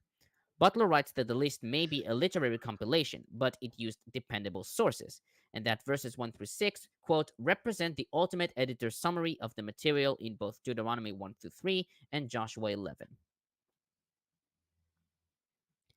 On verses 7 to 24, the identity of the author of these verses is unknown. Nelson, for example, writes, because it is not merely a rehash of the book's narratives, it clearly reflects to some degree a genuine source with a previous history of its own. Yet at the same time, its present form has been modified to fit it for its new role as a summary, most clearly by appending Jericho and Ai to its beginning. It is likely, but not certain, that this list served as the source for the names of the Jerusalem and Chatzor coalitions, end quote. Dozeman notes H. and Rossel's opinion that the list in verses 9 to 24 is a revision of the stories of conquest in Joshua 1 through 12 at the pre-Deuteronomistic stage of composition. Younger suggested that the king list is a unified composition that reflects the historical events of the conquest. Fritz identified the entire list as a Deuteronomistic literary composition. And several commentators noted the differences between verses 1 through 6 and 7 to 24. Galil, for example, notes that the first part is a detailed prosaic description listing the names of the kings and the territories of their kingdoms, and mentioning their royal cities. In contrast, the second part reads more like a song of praise to Joshua, listing only the royal cities, but does not mention the name of the kings. Therefore, it has been suggested that verses 7 to 24 used different sources than verses 1 through 6, although it is uncertain which sources were used or are used, although verses 7 to 8 are taken by some, like Galil and Nelson, to be written by D.H. And I should also note that the reading in the Masoretic text is different than the Septuagint, as I will show later on. There are variations in order and naming of some cities. Nelson writes that the original list differed from MT and Septuagint, noting that lists of names are notoriously prone to scribal error and variation. The names are, the reading of one at the end of every name is not found in the Septuagint. Dozeman and Nelson take it as an addition by the Masoretic text, with the former adding that this addition suggests that the list may have been fashioned to focus on a single king for each city, rather than the city itself. Nelson writes that this addition recalls the custom known from the Arad Ostraca of following names with the tally marks of numbers. Now, Peter, can you please show the picture? Yeah. So I prepared a picture about comparing the lists between the Masoretic text in verses 16 to 24 and the Septuagint. So you can see that there are some in the Septuagint which are absent. Some ordering is different. So I'll begin with Bethel. This is absent from the Septuagint in verse 16. Nelson writes that this was probably removed because of its presence in verse 9 or based on Judges 1, 22 to 26. Butler writes that this is probably a later edition. Verse 18, Afek and Lasharon. The Masoretic text Lasharon could designate a city called Lasharon, as suggested by Targum and Dozeman, or that the Lamed could be prepositional as to, and thus to the Sharon, as meant by the Septuagint, Vulgate, and most modern commentators. Septuagint has Afek of Sharon. Ahituv and Nelson wrote that since there are several places named Afek, this designation was given to differentiate between it and the rest. They prefer this reading as original, but Butler and Dozeman follow the MT. Sorry. One note on that, real quick. Yeah. So in the Septuagint, affectes saron. So it's like effect of saron. Yes, effect of Sharon. On verses 19 to 20, the ordering in MT is Madon, Chatzor, and Shimron Miron, which is different from the Septuagint, which has Chatzor, Simun, and Maron. Madon is absent from the Septuagint, and Butler writes that it may have understood it as a doublet of Maron. He notes Nelson's opinion, however, that MT plus was added by copyists who were familiar with Joshua 11:1. Dozeman writes that Shimron Meron could be the full name of Shimron, although Nelson writes that this is a false combination between Shimron and Meron, perhaps facilitated by assonance. Now, on verses 21 to 22, the ordering in the MT is Ta'anach, Megiddo, and Kedesh, which is different from the Septuagint, which is Kedesh, Ta'anach, and Megiddo. On verse 23, Goim in Gilgal. Septuagint has Goim in Galilee, mentioned in Isaiah 8:23, which is 9:1 in the Old Testament. This reading is supported by Ahituv and Nelson, with the latter writing that the list deals with kings in the region of Galilee, and that Goim is not a name of a city, but relates to the ethnic diversity of that region, since Goim can mean nations. Butler notes Hess's opinion that Galilee and Gilgal are variants of the same name, or the same as Charoshet Goim, a region in the north that served the pharaohs as the site of royal estates, and is mentioned in Judges 4, verses 2, 13, and 16. Yeah, in verse 23 there, the Basile Goyim tes Galilaes. So the Goyim of Galilee. So kind of the same thing that happened with Afek tes Zaron. Yeah. And finally, on verse 24, 31 kings in all. Septuagint has all these 29 kings. Ahituv and Nelson, however, wrote that 30 might have been the original reading, based on mistakes made by MT and Septuagint. Moreover, the number 30 is a more conventional number, as seen in 2 Samuel 23 and Proverbs 22:20. And you can remove the picture.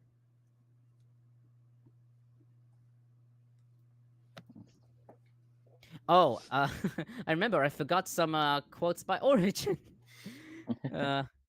Yeah, I wanted to mention it on verse 11:9 about the horses and chariots.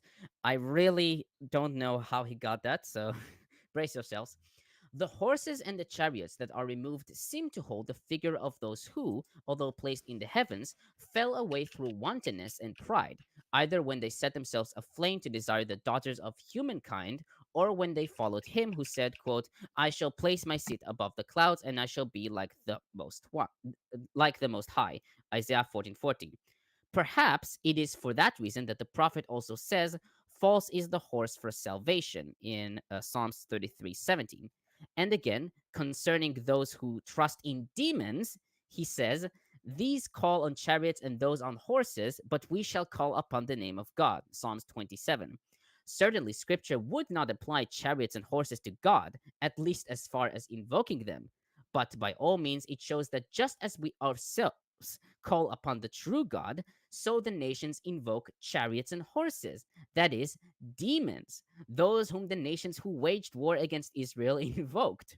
Moreover, scripture also mentions that horses of the Egyptians, even those very ones ordered to be destroyed at that time.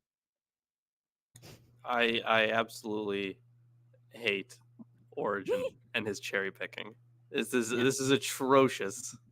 Thank you. Even if he was fictional, we would still hate him. Yeah, it's not even cherry picking. It's like I don't even. It's like they took the tip of a leaf and then like created an entire different. Oh, I can't. Wear protection for face palming when reading Origin. And also, he writes that. Comment. Yeah, no, I don't think so. Oh, it hasn't been posted. Already read that. Okay. Yeah. So he also wrote, I think it's in Chronic 11:23 that, in conquering the whole land, Joshua prefigures Jesus, who captured and destroyed every sin and who calls a multitude of believers from all over the earth.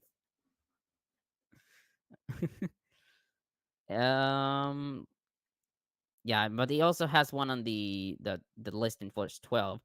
But it's not that important. Like Moses and Joshua were aware of and understood the anagogical sense of their accomplishments. Okay. All right, are we ready to move on to 13 then? Yes. And I think it's I'll read it this time, even though I suspect it might be Hebrew. Yes, it is. But let's see. Read up to 14, I think. Okay. And this is the parts of Canaan still unconquered.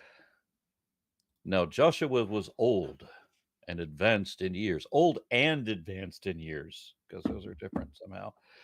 And the Lord said to him, you are old and advanced in years. And very much of the land still remains to be possessed. This is the land that still remains, all the regions of the Philistines and all of those of the Geshurites, from Shihur, which is east of Egypt, northwards to the boundary of Akron, which is reckoned as Canaanite. There are 5 rulers of the Philistines, those of Gaza, Ashdod, Ashkelon, Gath, and Ekron, and those of Avim. In the south, all the land of the Canaanites, and Mikra that belongs to the Sidonians, to Aphek, to the boundary of Amorites, and the land of the Gibeonites, and all Lebanon towards the east, from Baal Gad below Mount Hermon to Lebo Hamath. All the inhabitants of the hill country from Lebanon to Mizrafoth Maim. Misrefot Maim. Maim. Maim, yeah. Even the Sidonians, I will myself drive them out from before the Israelites, only allot the land to Israel for an inheritance, as I have commanded you. Now, therefore, divide this land for an inheritance to 9 tribes and the half tribe of Manasseh. Okay, so God is going to drive them out himself. So they don't need to amass an army, because God is going to do that himself, right? Except I still think that there's going to be an army involved.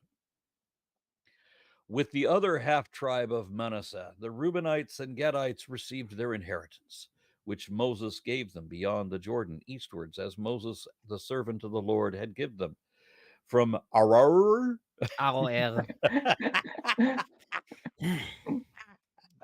Yeah, there's no diphthongs in these words, so you always read 2 vowels together as separate vowels. So Okay. air. Yeah. Okay, which is the edge of the Wadi, Arnon, and the town that is in the middle of the valley, and all the tableland from Medeba as far as Dibon, and all the cities. I just want to point out real quick that's good to know, Isaac, because there are no diphthongs in here, because that has thrown me through a loop. So that's good to know. Yeah, I could just give you a quick rundown. So like short vowels, if you see double vowels, they're read separately. J is always pronounced ya. B is sometimes v, but not always. And what was the other one? And then you have like ch is a ch sound, but sometimes h is a ch sound. So and double sometimes vowels C are is read separately. Double vowels, yeah. Okay, so it is like Baal. Baal. Baal.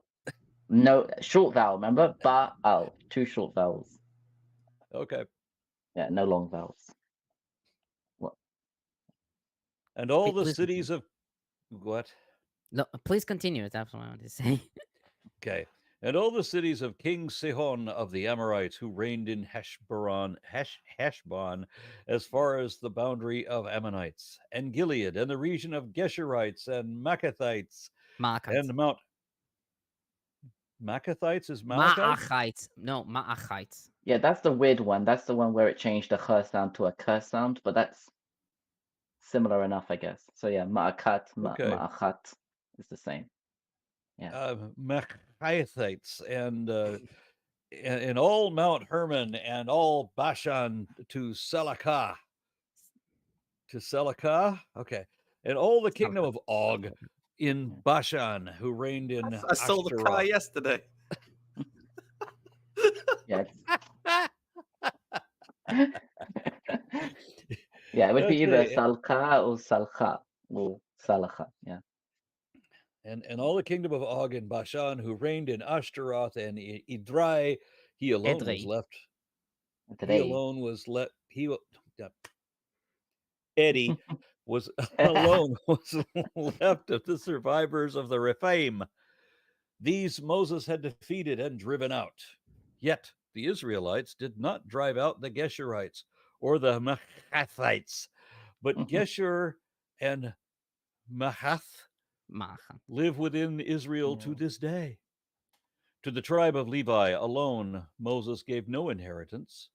The offerings by fire to the Lord of God, the God of Israel, and their inheritance, as he said to them. You wanted me to go to 14, right? Yes. Okay. Okay, so I'll start my commentary. First on verse 1. When Joshua had grown old, Hebrew Bible reads, Joshua is old, advanced in days, in Hebrew Baba Yamim. This reading is attested by the Septuagint and Targum, but Vulgate and Peshitta has advanced in years. The verse emphasizes that Joshua has grown old by repeating that he was advanced in days, which, according to Nelson, is evidence that the division of the land was inserted into the DH form of Joshua at a later date.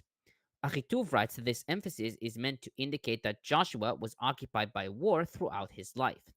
Origen wrote that advanced in days is a title of honor given for Joshua's maturity and dignity, and that since he prefigures Jesus, this title is fitting as Jesus is the beginning and head of all. Now, on that same verse, there are still very large areas of land to be taken over. Ahituv writes that although the general impression is that Joshua did conquer all of Canaan, as seen in 11:23 and 12:7 forward, Scripture understands that Joshua did not finish the conquering of the land, and even after him, the Israelites did not inherit the Canaanites, who settled near them in various places, as seen in verse 13, 1563, 1610, etc.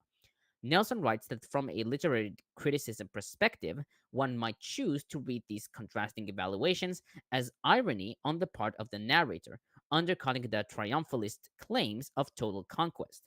Origen writes that the territory that remains represents those whom Jesus will take possession of at his second coming. Of course. You gotta love how God treats Joshua too. Like, you're old, it's the end of your life, you've lived all your life doing what I told you to do, which was genocide, but you still haven't killed everybody. And I just like to make a note of all the people you haven't managed to kill for me. So on verse 2, the regions of the Philistines. In Hebrew, it's Glilot HaPlishtim. The word Glilot has been understood as either district, territory, or regions. This territory has been identified as the Mediterranean coast by Kara, or at least the southern part of it by Ahituv. The Philistines are part of the Promised Land only here and in Exodus 15:14. Ahituv notes that this tradition of 7 or 10 Canaanite peoples did not include the Philistines at all. Dozeman writes that historians identify the Philistines as the sea people, who were likely of Aegean origin, and entered Canaan in the 13th century BCE. Aegean. Yeah. Aegean. Yeah. In Hebrew, it's Agai or something like that. Yeah, Aegean. Yeah, now, the Philistines probably were one of the groups of sea peoples. There are probably a lot of them. There's one of them. Mm-hmm. On that same verse, the Geshurites, Butler writes that scholars generally locate the Geshurites in Syria, north of the territory conquered by the Transjordan tribes, as seen in verses 11-13, 12:5, and Deuteronomy 3:14. David gained influence in the area through a marriage alliance in 2 Samuel 3:3. He writes that the northern Geshurites cannot be intended here, and more likely it refers to a group located south of the Philistine cities, which is mentioned in 1 Samuel 27:8. On verse 3, the Shihor River, Shihor. Rashi and Kimchi identified Shihor as the Nile River, although some scholars like Butler and Nelson wrote that this may refer to the eastern part of the Nile. Others, like Ahituv and Zakovitch, wrote that this refers to Wadi El Arish, located at the center of the Sinai Peninsula. Ahituv writes that the name Shihor is Egyptian, meaning waters of Horus. Septuagint has the uninhabited region. Vulgate has the troubled river that watered Egypt. On that same verse, 5 Philistine rulers, in Hebrew, Chameshet Sarnei Plishtim. The word Seren or Saren has been taken to be a Philistine loanword, according to BDB, Ahituv, and Butler, and is exclusively used in the Old Testament to denote the rulers of the Philistine cities. Ahituv and Galil note that some compared it with the Greek tyrannus, meaning tyrant or rule, and Septuagint has satrapies. Which is a Persian word. I think so, Satrap is like a governor, I think. Yeah. There's also Martian satrapy, who is Iranian. On verse 4, on the south... And you missed one thing, which is that it says 5 lords and then mentions 6 groups. But it's possible that the Avim are separate. I think, they are separate. I think they are considered separate. Yeah. I'll check that real quick. But on verse 4, on the south, in Hebrew, miteiman. Most commentators wrote that this refers to the southern territory mentioned previously. Septuagint takes Teman to be a geographical location. Yeah, Teman is also the Hebrew word for Yemen. Yes, and it literally it comes from the word like my right hand, like Yamin, like Ben Yamin, son of my right hand, and it's because back in the day people thought east as going forward, so my right hand is south, so Yemen is south, and this is also what this probably means, Teman, south, but it could be a place name in the south. Now on where was I? Okay, I was on verse 4. From Ara, in Hebrew it's ve me'ara or u me'ara. The Hebrew can be read. Sorry, the Hebrew can read as either a proper name or as designating a cave. If it is a proper name, then it is read as either me'ara by the Vulgate, Peshitta, and Targum, or from Ara by Butler and Nelson, reading the mem as a proposition. Septuagint has before Gaza, which according to Dozeman is problematic because of the association with Sidon in the far north. Galil proposed that originally the word was mima'arav, from the west, and was changed to me'ara through a scribal error. On verse 5, Butler notes that although Lebanon is a part of the Promised Land, as seen in Deuteronomy 1:7, 3:25, and Joshua 1:4, Joshua did not conquer it, seen in 11:17 and 12:7. It was eventually conquered by Solomon, 1 Kings 9:19, and he expanded his territory to Lebo Hamath, 1 Kings 8:65.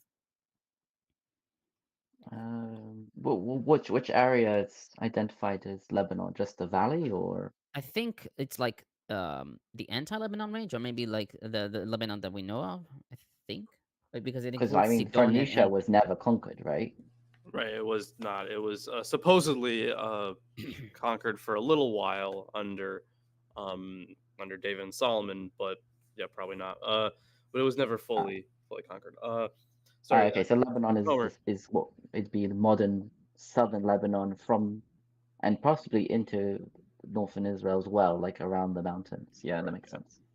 Tomer, sorry, did you mention in verse 3 about the Seren, right? Yeah. The Saran. Right. Sorry. Yeah, that it's the loan word. Yeah. You did. Okay. Must have missed that. Okay. Okay, guys, I hate to do this, but I told you before the show that I caught the cold that's been traveling around my entire family, and I am starting to turn into a pumpkin, and I don't think I can meaningfully contribute, or even words and thinking and no brain. So it might be a good idea for me to just go lay down. Okay. All right. Well, we will miss you, and thank you for slogging it through as much as you did. Yeah, I feel better. Unfortunately, Tomer will have to put you down for only being here part-time in his life. Oh, I know. I've only stayed for 2 hours, and I don't even have any drugs in me yet. But on the upside, it's just more allotments for how to carve up. And at least they mentioned Caleb. At least they didn't forget Caleb from back in the day when Joshua was, the spy. But anyway, I love you all. I'm sorry to punk out early, but this is going to be bad. I've seen it. It's going to be really bad. You don't want to see me blowing my nose that much. I love you. Okay. Mwah. Okay. Bye. Feel better. For me. Sure. Bye-bye. So we have a comment from SJL who says, so it should be Joshua and Jerusalem. It's Yehoshua and Yerushalayim. So Yerushalayim. There are variations on Yerushalayim. Yeah. The thing is, like the Greek maintains that, by the way. Like it does say, like if I'm looking at the title for the book. Sometimes you can blame the biggest changes on the Greek, though, because, like, for example, Isaac is very different from Yitzchak, but it's like the Greeks couldn't handle it, so they changed. I think spelled it very differently. Isaac. Yeah. So they don't have the okay. I would have been pronounced anyway, but they couldn't do the t sounds. They just replaced it with sigma, which is a regular sa, and then they didn't do a ch sound. They just put a double a. So like they That's still have yeah. like it's the same name as Jesus in the Greek, right? So like Joshua is still Is Jesus, yeah. Jesus.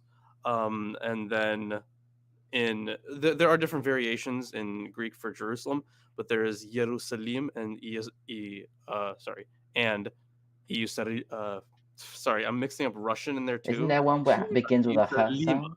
Yeah, Yeah. Jerusalem in Spanish. Yeah. So they have both in the Greek. They have Jerusalem and Jerusalema. Yeah. So and that's actually how we know that the author of the Gospel of John also didn't write Revelation. It's a different John because they use different forms of that.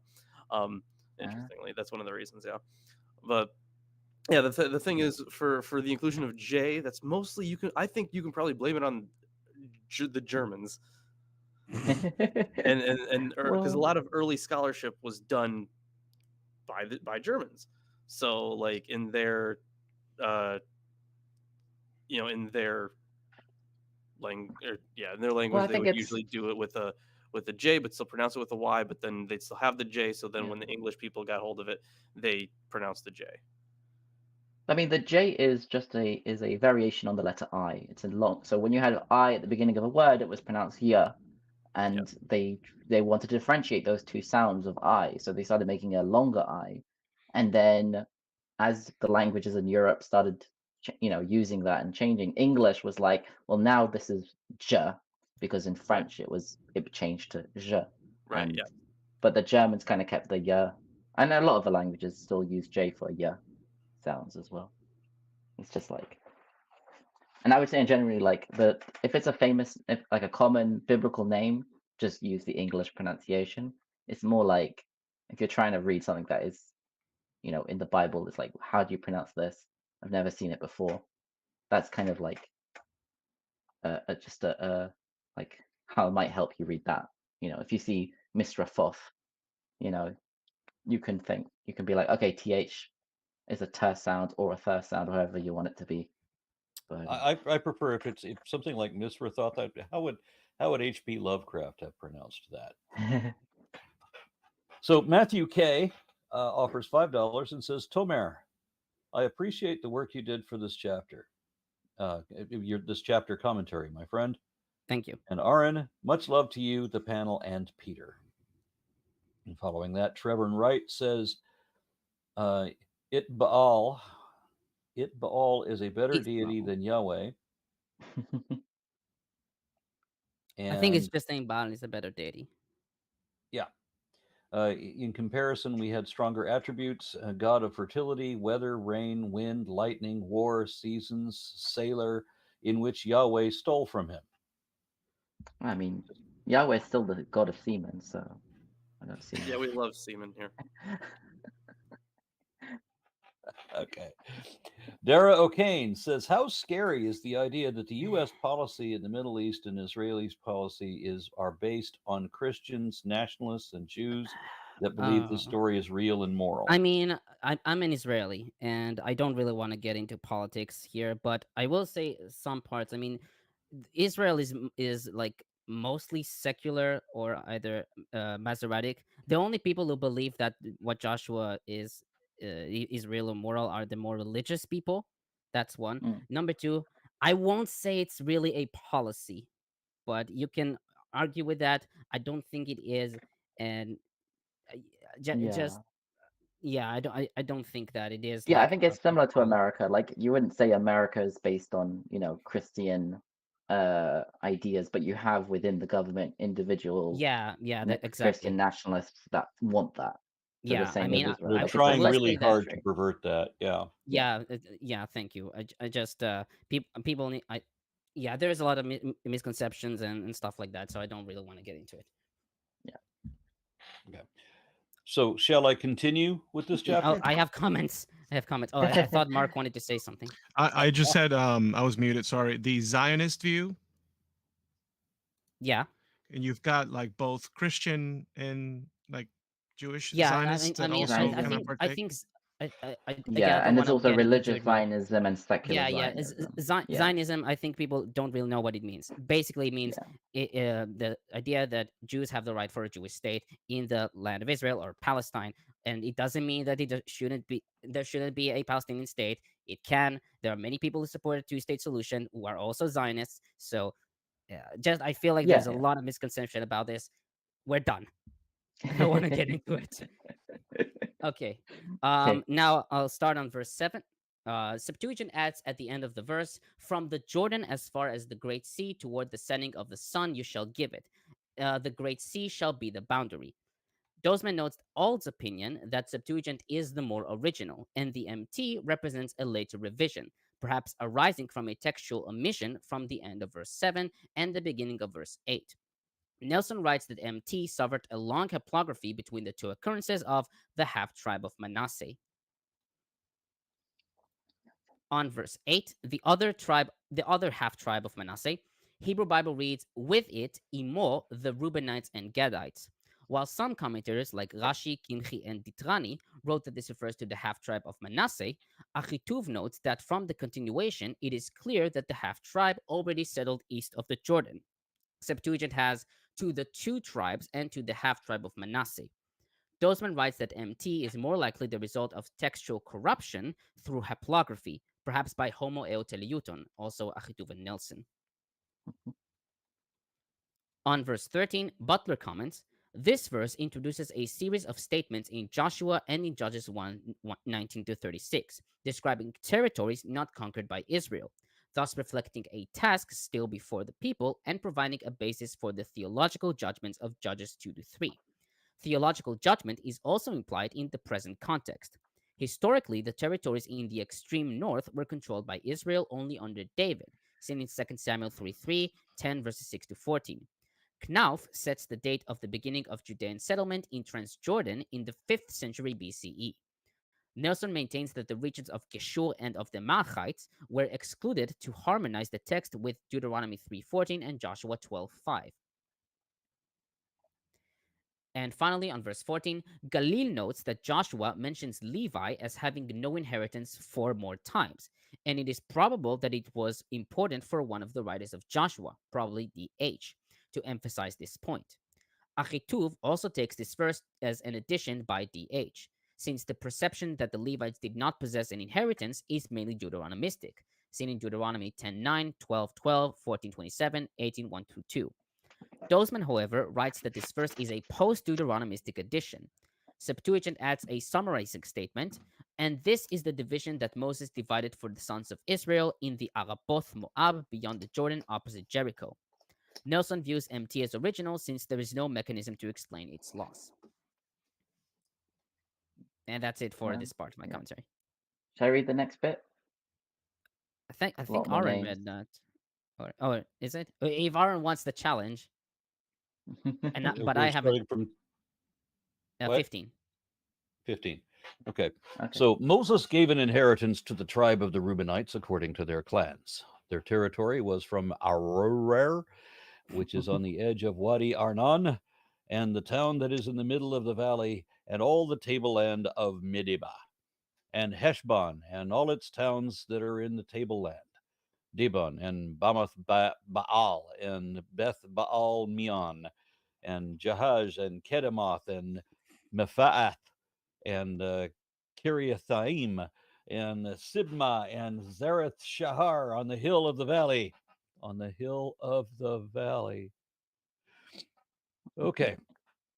And Beth Peor, and the slopes of Pisgah, and Beth Jezimoth, and that is all the towns of the tableland, and all the kingdom of King Sihon and the Amorites, who reigned in Heshbon, whom Moses defeated with the leaders of Midian, Evi, and Rechem, and Zur, and Hur, and Reba, and princes of Sihon who lived in the land, along with the rest of those who they put to death. The Israelites also put to the sword Balaam, son of Beor, who practiced divination. And the border of the Reubenites was the Jordan and its banks. This was the inheritance of the Reubenites according to their families, with their towns and villages. Continue. Moses gave an inheritance also to the tribe of Gadites according to their families. Their territory was Jazer, and all the towns of Gilead, and the half of the land of the Amorites to Aroer, which is east of Rabbah, and from Heshbon to Ramoth Mizpeh and Betanim, and from Menaheim to the territory of Debir, and in the valley of Beth Haram, Beth Nimrah, Sukkoth, Japhon, and the rest of the kingdom of King Sihon, and Heshbon, the Jordan and its banks, as far as the lower end of the sea of Chinnereth. East, eastwards, beyond the Jordan. This is the inheritance of the Gadites according to their clans, with their towns and villages. Continue. Moses gave an inheritance to the half tribe of Manasseh, it was allotted to the half tribe of Manassets according to their families. Their territory extended from Menaheim through Bashan, the whole kingdom of King Og of Bashan, and all the settlements of Jair, or Yair, which are in Bashan, 60 towns, and half of Gilead, and Asheroth and Edrei, the towns of the kingdom of Og and Bashan. These were allotted to the people of Machir, son of Manasseh, according to their clans, for half the Machirites. These are the inheritances that Moses distributed in the plains of Moab, beyond the Jordan, east of Jericho. But to the tribe of Levi, Moses gave no inheritance. The Lord God of Israel is their inheritance, as he said to them. It's nice that the Bible admits here that inheriting God means inheriting nothing. It depends on who you ask. No, honestly, a good part of me thinks that the vast majority of chapters 13 through 22 is a different layer entirely.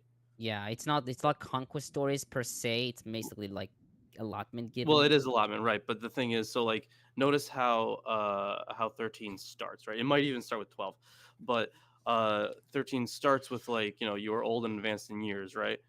That whole thing about him being old. And I think it's 24 and advanced in years. Don't forget that. Right? Yeah. Old and advanced in years. Yes.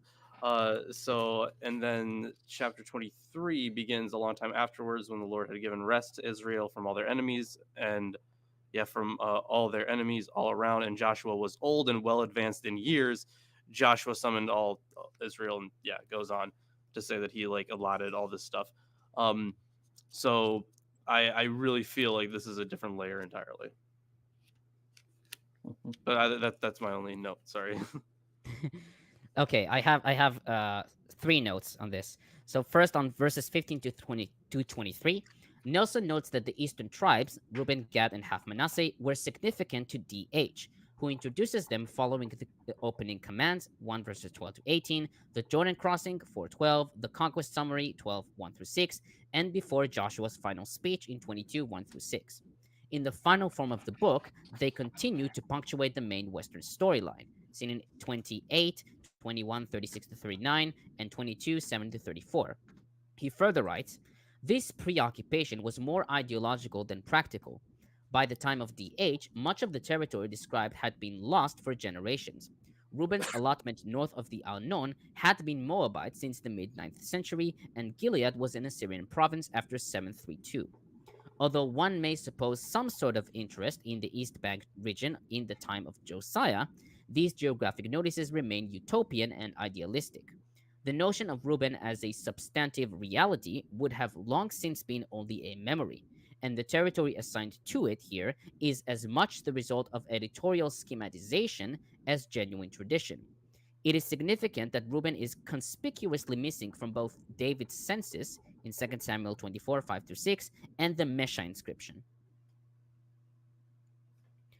On verse 22, Balaam, son of Beor, who practiced divination. Balaam is described here as Kosem, which designates a person who reveals the future through tools called Kesamim. In Numbers 22:7, the Moab and Midian elders who went to Balaam held such tools. Kimchi writes that he is called a divinator to inform that he was not a true prophet. Dozeman writes that the death of Balaam, as well as the 5 Midianite princes, represent late post-priestly tradition. Both of these motifs conflict with traditions in the Pentateuch, where the Midianites in Numbers 31, 6-30, and Balaam play an active role in the region of Reuben. He further writes, the presentation of the Midianites and Balaam as having been killed by the Israelites presents a picture of Reuben's territory as free of the region influence that threatened the tribes at Baal Peor in the Pentateuch, for example, Numbers 25:31. As a result, the Reubenites dwell securely in their land under the authority of Moses, who conquered the territory and allotted it to the tribe. The only lingering conflict in Joshua involving Reuben is worship in the peripheral area and how it relates to the central cultic site at Mount Ebal in the territory of West Manasseh, Joshua 22. And finally, 29-31, Dozeman comments, the region of East Manasseh is vague. It includes, quote, comprehensive territories that are not closely defined, end quote, according to Zechariah Kalai. The description separates into 3 parts. The half-tribe of Manasseh is identified as the occupant of the land in 29. The region is described as including all of Bashan, with Chavot Yair and 60 cities, half of Gilead and the capital cities of Og at Ashtaroth and Edrei in 30-31a, and the occupants are once again identified, 31b. The study of composition clarified the innovation of the author in using 2 regions of Gilead to separate the eastern tribes from each other geographically, with the result that the half-tribe of Manasseh and Gad divided Gilead, while Reuben resides farther south.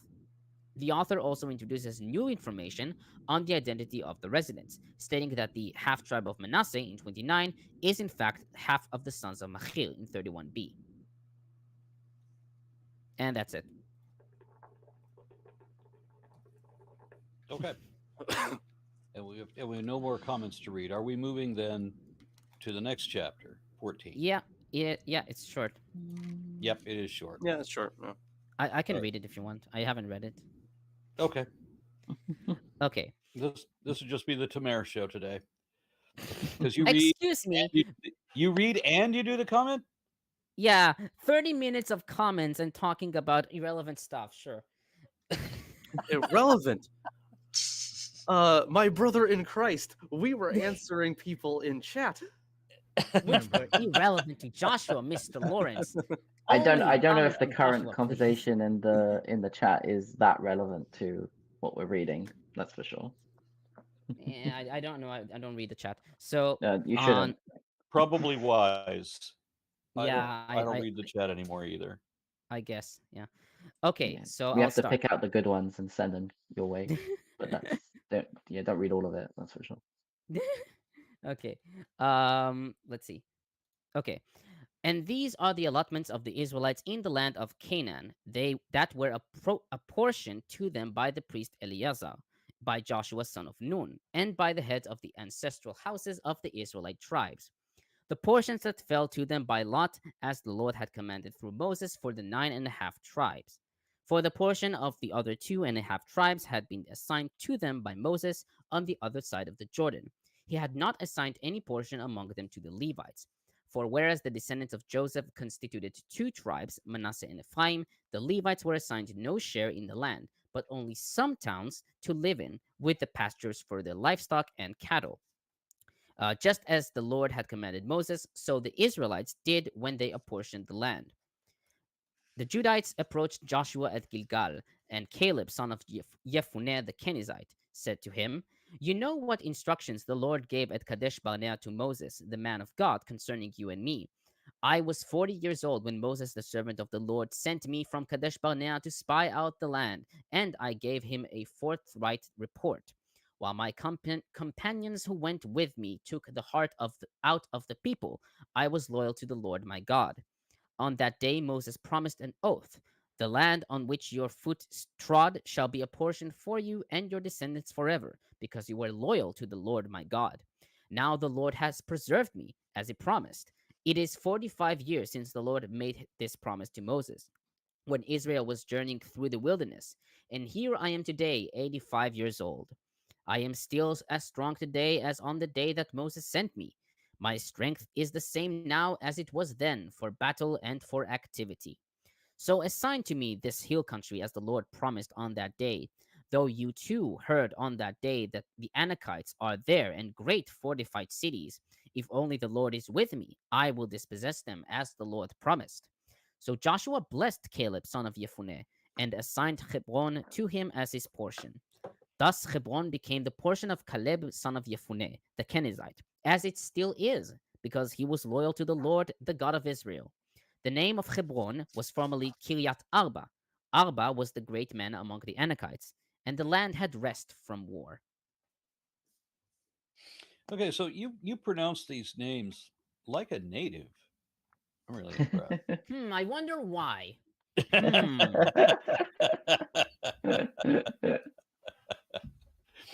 Yeah. Okay.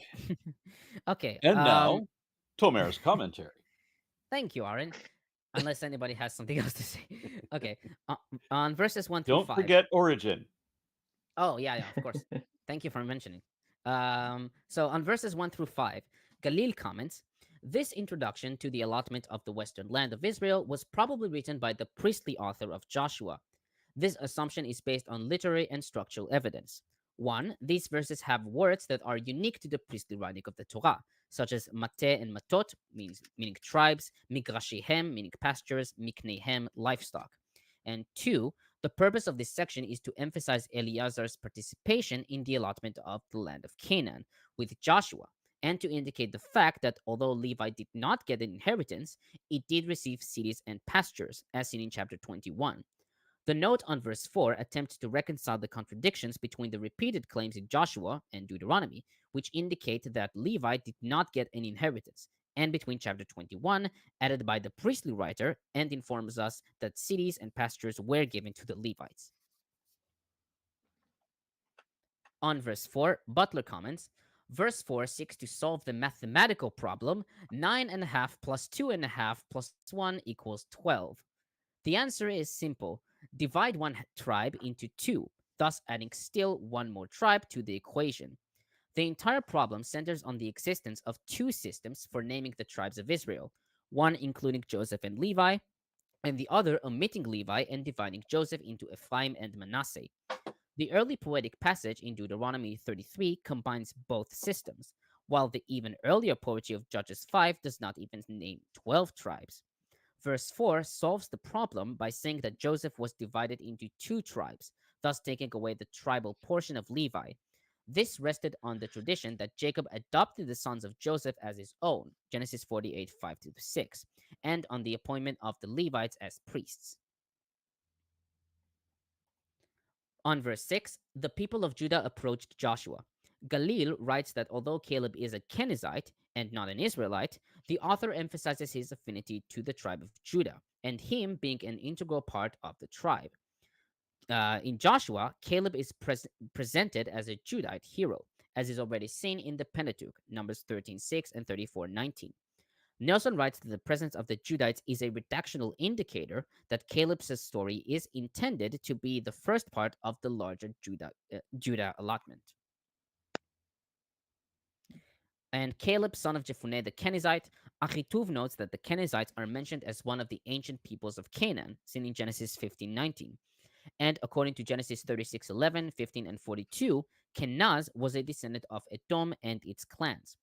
According to Chronicles, Caleb is the son of Chetzron, one of the most important families of Judah, in 1 Chronicles 2, verses 9 and 18, and 4:11. Dozeman writes that the Kenizzite background of Caleb places him outside of the 12-tribe system of pan-Israelite identity in Joshua. Butler notes that the importance of the Calebite Kenizzite tradition appears also in the fact that the first judge comes from this line, according to Judges 3, 9-11. Quoting Hawk, he writes, Caleb, the quintessential Israelite, therefore, carries a hint of the outsider status that describes Rahab and the Gibeonites, and therefore subtly reinforces the sense that tribal and national identity are not primarily constituted by blood ties. On that same verse, you know what the Lord said to Moses at Kadesh Barnea about you and me. Ahituv writes that out of all the wilderness period, only they arrived to the land because they fulfilled God's commands, according to Numbers 14:24 and 32:12. Joshua is said to bring the people to the land, and therefore Caleb had a special promise to the land, Deuteronomy 136. He notes, however, that the Torah does not state that Caleb himself will conquer the land, but that he will be brought to the land, and his offspring shall hold it as a possession in Numbers 14:24.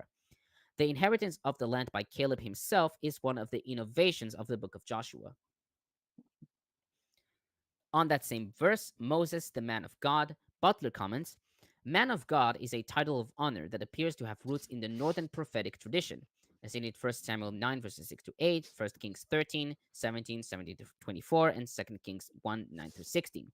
Even though literarily, it appears almost exclusively in the DH or sources dependent on it. The term is applied to Moses in Deuteronomy 33:1, 1 Chronicles 23:14, Ezra 3:1, and Psalms 91. Our passage may well be the source of the designation for Moses. This ties Moses into the prophetic circles, but also accords him honor above ordinary prophets. The title may reflect the use of the tradition by the early prophetic circles in the north. The title is used by Caleb in verse 6 to underline the authority by which he makes his request to Joshua. Or alternatively, because all of the citations of it are either from the Deuteronomistic history or, as you said, sources dependent on it, it would just be a Judite designation, and they would have been in Judah.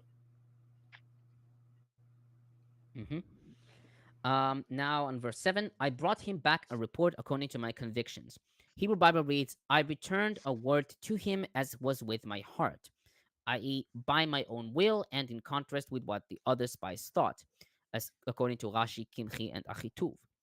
Dozeman notes that with my heart indicates intention when used to describe David's desire to build a temple for Yahweh, according to 1 Kings 8:17 and 18, and 1 Chronicles 28:2, and 2 Chronicles 6:8. This phrase may also indicate honesty. Septuagint reads, I brought him a word according to his mind, reflecting the attitude of Moses or perhaps God. On verse 10, 45 years. Galil notes that according to Deuteronomy 2:17, the journey from Kadesh Barnea to the Promised Land lasted 38 years. From this, Chazal in Talmud Zevachim 118b learned that the wars of Joshua lasted for 7 years.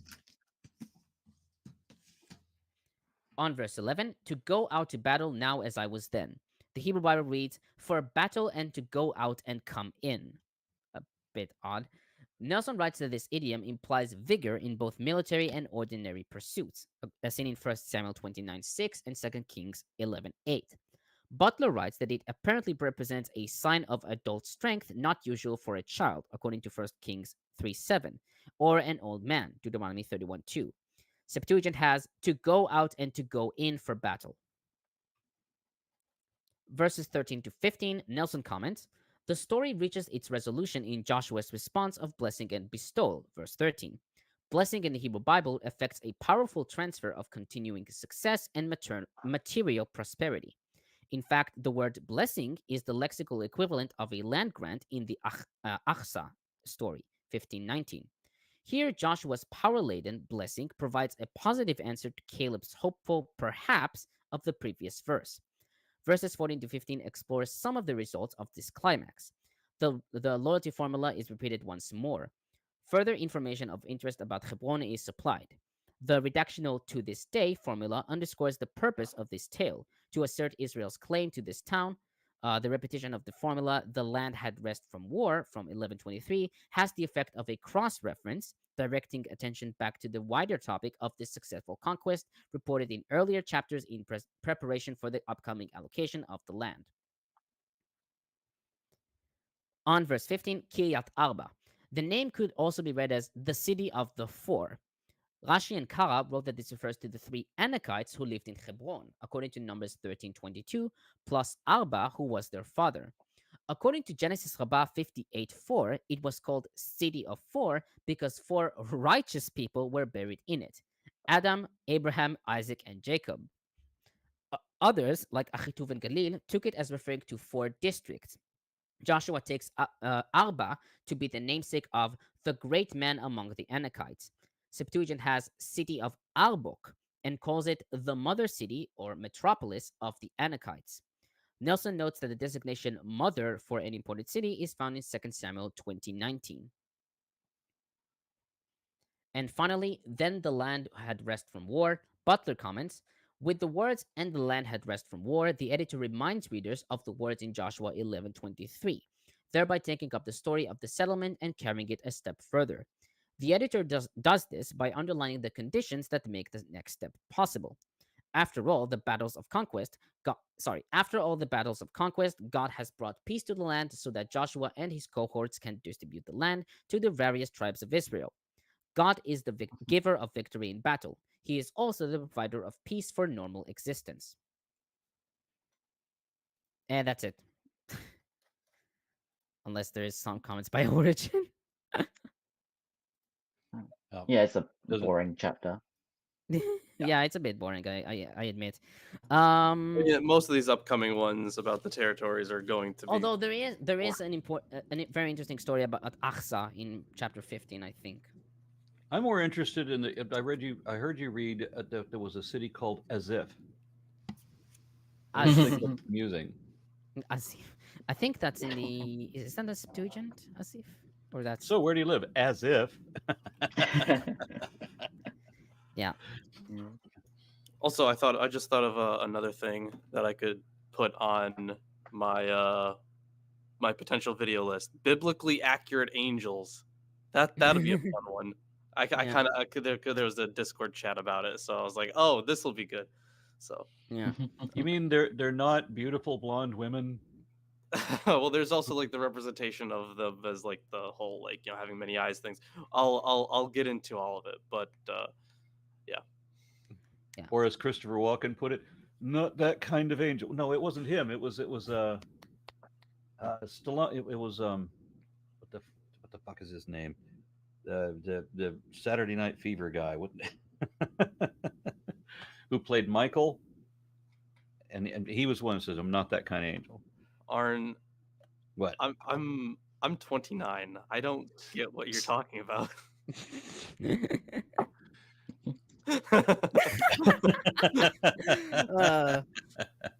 Yeah, I guess. Okay.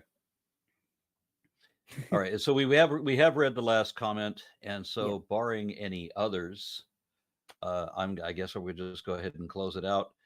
And thank you, everyone. I guess we will be doing. I looked at the next chapter. The next chapter is like 60 verses. Yeah, 63. So, but the thing is, like, 20 to 63 is just listing names of cities.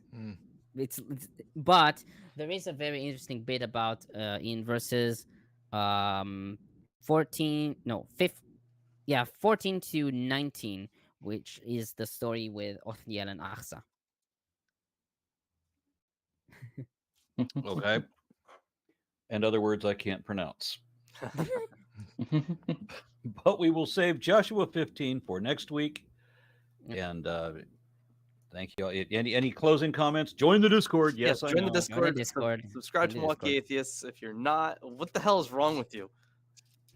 Yeah, I'm not subscribed to him. What the hell is wrong with me? Yeah, seriously. And if you want to see us critiquing Numbers 31, go and watch that episode.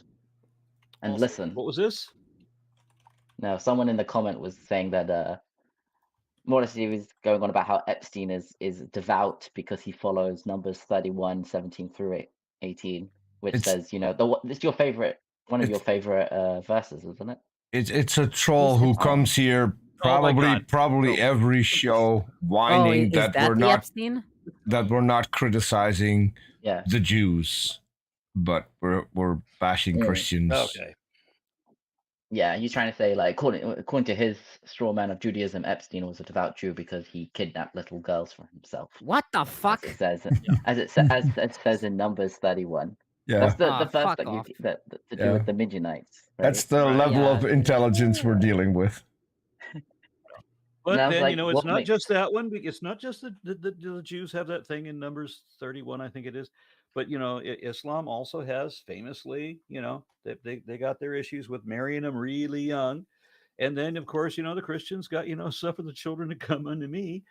Of course. There's a difference between what says in the books and what people actually do and believe. Yeah. But we critique the actual book, and we also acknowledge that that even Christians don't follow their own books. Yeah, indeed, and that's important, because I mean, Christians on average are generally way more moral than their moral guide, that they clearly do not follow at all. Fortunately. All right. Thank you all very much. Yeah. Bye, everybody. See you next week. Laters.